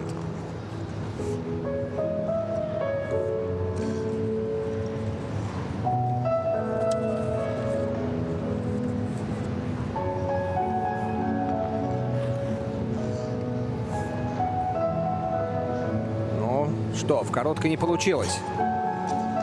Но, да, с касанием второй ногой, с недокрутом, но сделал он этот тройной аксель. Не упал, главное.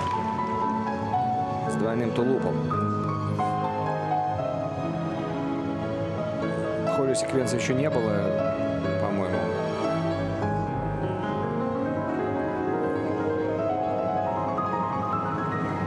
Еще один тройной аксель. Ах, а вот это не получилось. Там тренер подбадривал его, била рукой о борт.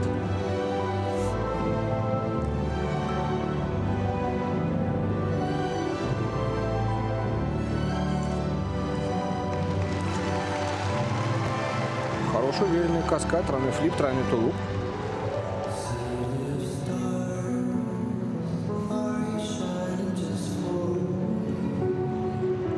Сейчас посмотрим, как плюсуют судьи. Вот смотрите, загорится каскад, тройной флип, тройной тулуп.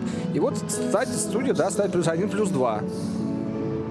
Плюс 1,41. Это где-то +1, +2, 100% от судей.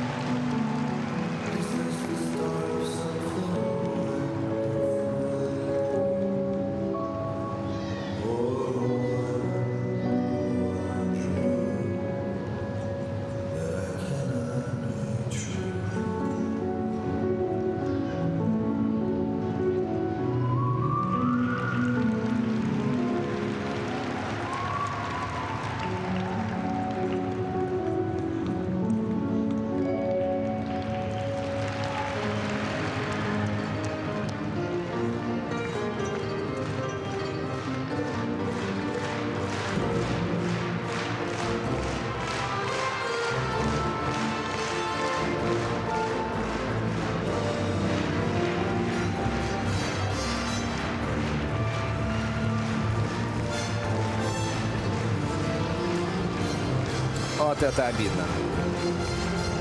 Ну ничего, тройной луц отдал, надо дальше все делать.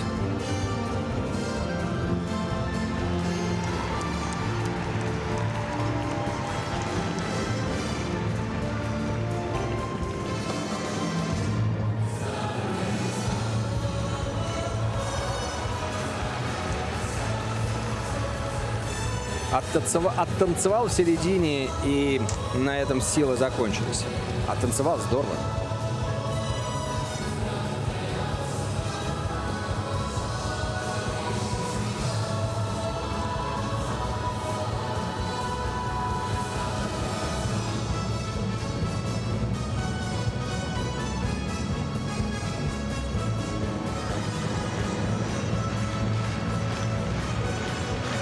На хореосеквенции заработает, конечно, но его может спасти только оценка за компоненты. Сейчас хореосеквенция, она у нас без уровня сложности, просто фиксированная сумма, а дальше уже судьи накидывают, понравилось, не понравилось, насколько она сделана была разнообразно, технически сложно, оригинально. Но, в общем... Кирилл Карапылев. те 8 баллов, что были у него преимущества в короткой программе, перед Бараховским он отдал. Его может спасти только оценка за компоненты. Потому что, конечно,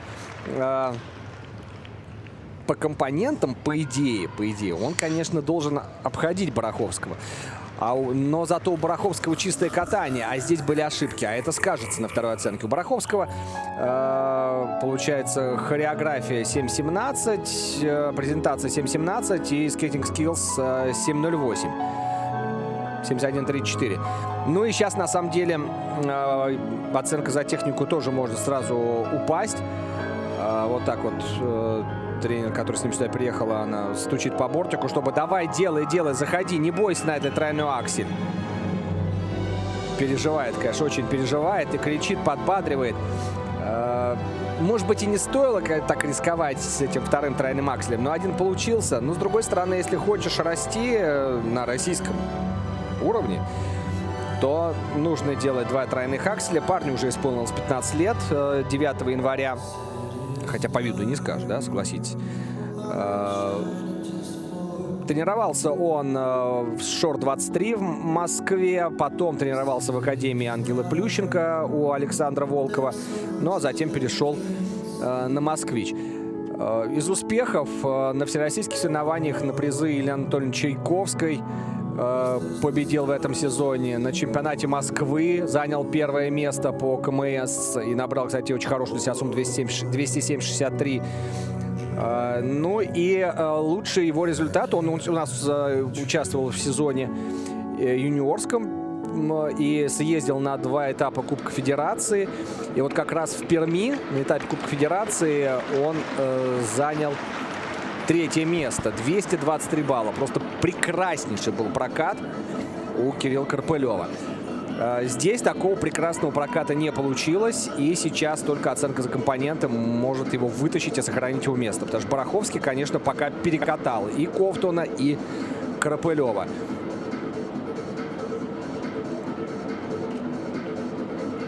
Причем Бараховский, в отличие от Карпылева, катал-то, да, с двойными акселями.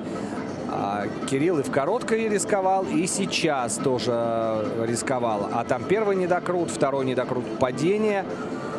В общем, какие-то были ошибки очень такие.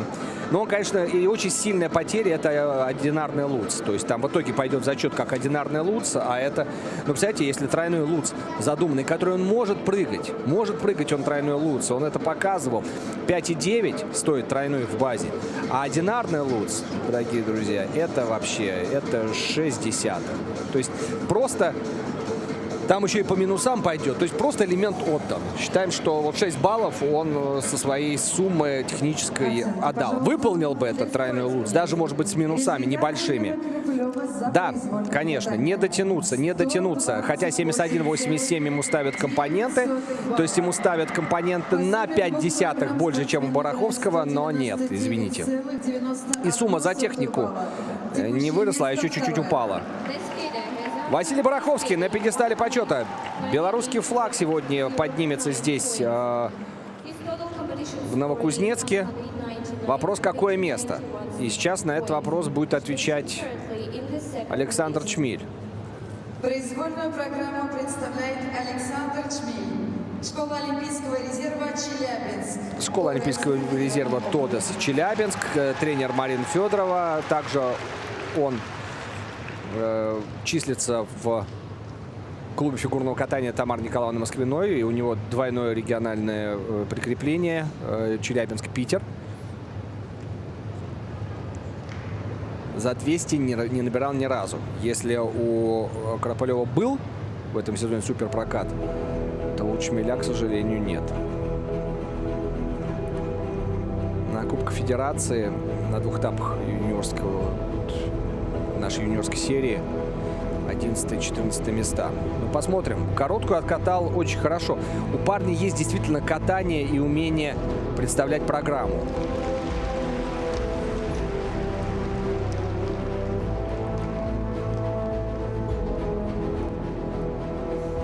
Смотрите, да, вот сейчас только что был тройной Ридбергер, и ему хорошо плюсуют, ему +2, +3. У него действительно, если он делает на хорошие плюсы. Держи.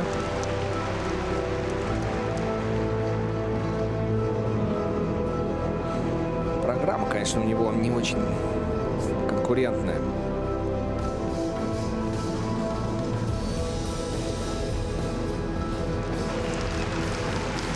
Двойной флип, двойной тулуп.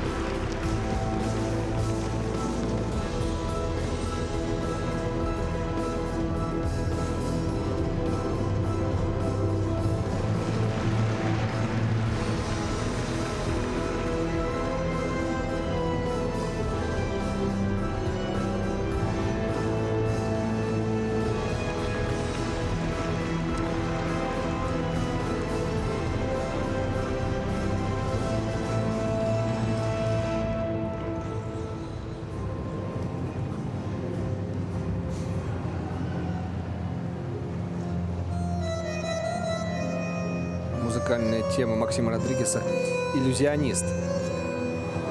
Музыкальная основа его короткой программы, его произвольной программы.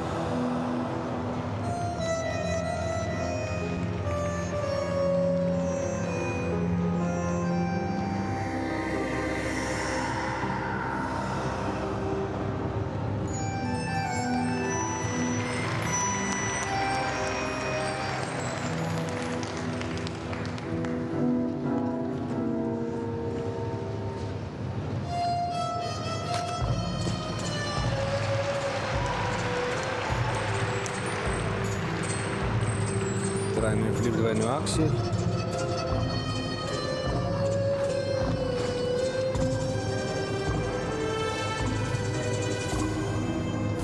И вот сейчас самый дорогой его элемент.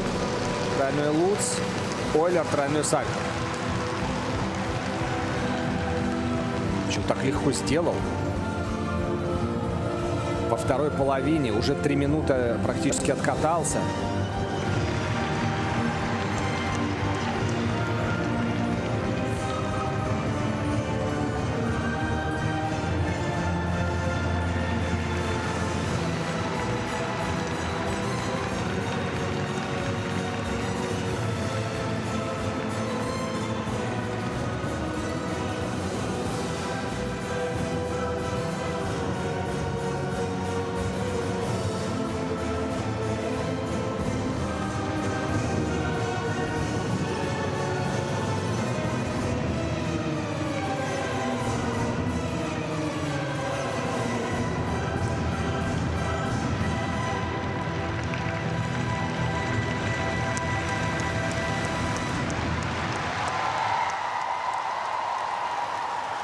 Самый юный наш фигурист здесь на играх «Дети Азии». Вы смотрите, вот 69-51 без тройных акселей. То есть у него программа примерно как у Бараховского, без тройных акселей.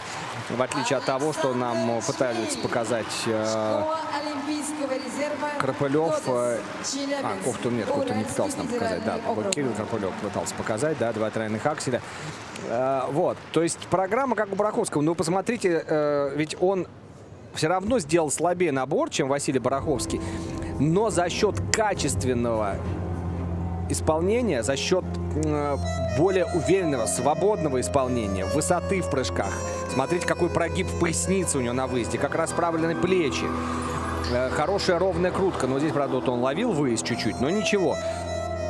На тройном луце. И вот эти плюсы от судей, которые добавляют то, что называется ГОЕ или ГОИ, кому как удобно. И он набрал практически такую же техническую сумму, как и Бараховский. А у него было 10 баллов еще запаса после короткой программы. И это что ж получается, что он сейчас впервые в карьере шагнет ого-го как высоко? Будет его личный рекорд? Ну, дай бог, чтобы это произошло. Вообще, честно говоря, загадочный для меня парень, Саша Чмиль. Честно могу сказать. Ну, потому что так легко сделать в самом конце каскад тройной луц, Ойлер. Вот как раз его показывают. Тройной Сальхов.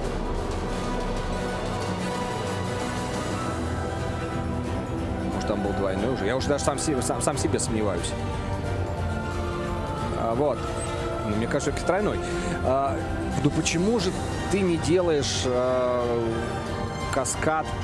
Там, получается, повтор, что ли, будет у него. Флип, 2 флипа, 2 лут. Ну да, это, получается, у него будет 3-й повтор. Но оценки, пожалуйста. Конечно, хочется в начале дорогой каскад. Результат Александра Чмеля. За произвольное Ну что, катание поздравляем его? спортсмен набрал Поздравляем. дублеции. Молодец. И вы посмотрите, и оценка за компоненты презентации 73-83 выше, чем у Крапылева и Бараховского. Да, он сохраняет свое место на пьедестале почета. Он как минимум серебряный призер игр «Дети Азии». Парень, конечно, талантливый, способный парень Александр Чмиль. Произвольную программу представляет Максим Автушенко. Ну и теперь Максим Автушенко. Академия фигурного катания Ангелы Плющенко. Академия Ангелы Плющенко. —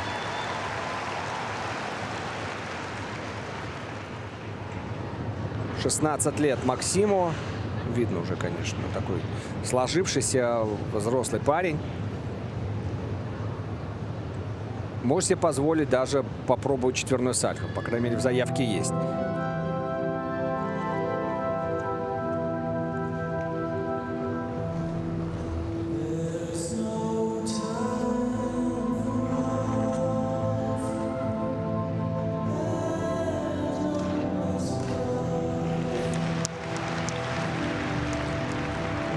Нет, начало просто тройной флип.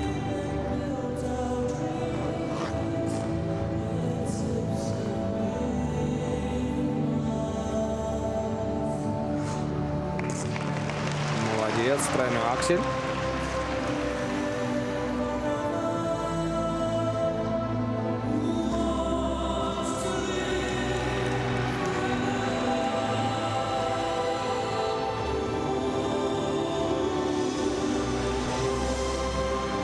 Двойной аксель.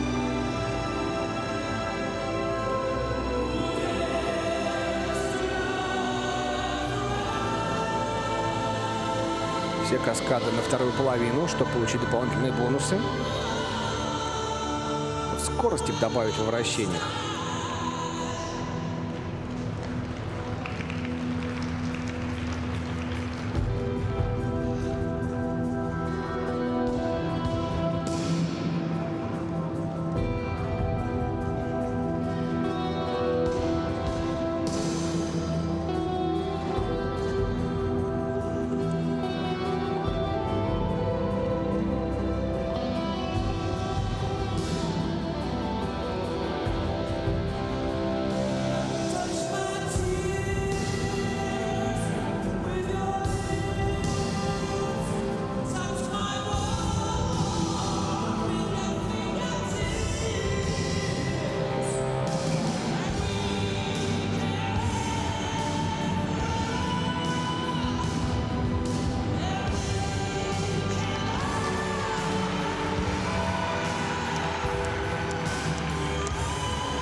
Ну, поздравляем Максима Автушенко. Он выиграл и короткую, и произвольную программу на играх «Дети Азии». Он абсолютный наш победитель.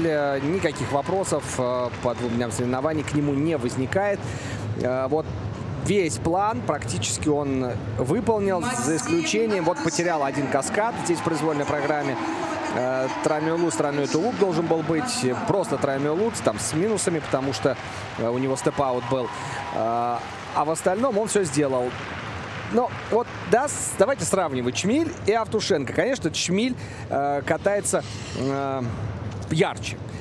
Чмиль пластичнее, у Чмиля расправленные плечи, у Чмиля красивое положение. Чмиль смотрит на судей и в зал, он представляет свою программу. К сожалению, Максим, при том, что он технически сложную программу исполняет, он смотрит себе под ноги. И особенно во второй половине это было очень сильно заметно. И когда фигурист катается не вовне, а как бы под себя, под ноги, это, конечно, совершенно другое впечатление. Так что, по большому счету, конечно,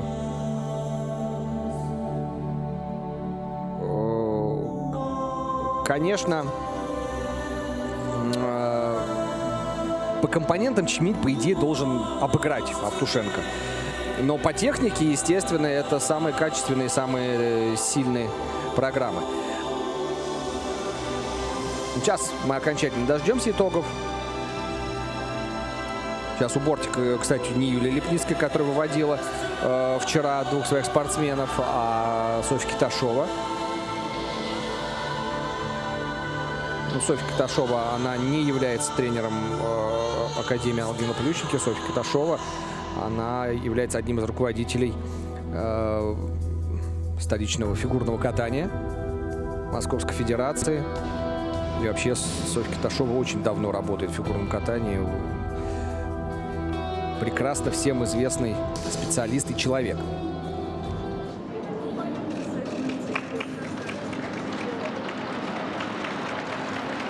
Ну, осталось только дождаться официального цифрового подтверждения.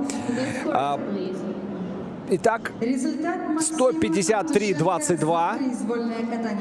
235 общая сумма, абсолютно рекордная его сумма. У него была хорошая на этапе Кубка Федерации Идель. 232. Сейчас вот 235. Итак, Максим Автушенко, Александр Чмиль и Василий Бараховский, Белоруссия. Москва, Челябинск, Беларусь. Вот пьедестал мужского турнира на играх «Дети Азии». И вы посмотрите, как это здорово выглядит в цифрах. То есть 3 человека набрали за 200 баллов, и это пьедестал почета. Кирилл Карпылев 9 сотых не набрал до 200 баллов. Он 4-й, Глеб Ковтун 5-й. Ну что же, дорогие друзья, поздравляем ребят. Для них это действительно большие соревнования, большой успех. Можно за них порадоваться. Ну а завтра у нас еще одиночница представит свои произвольные программы.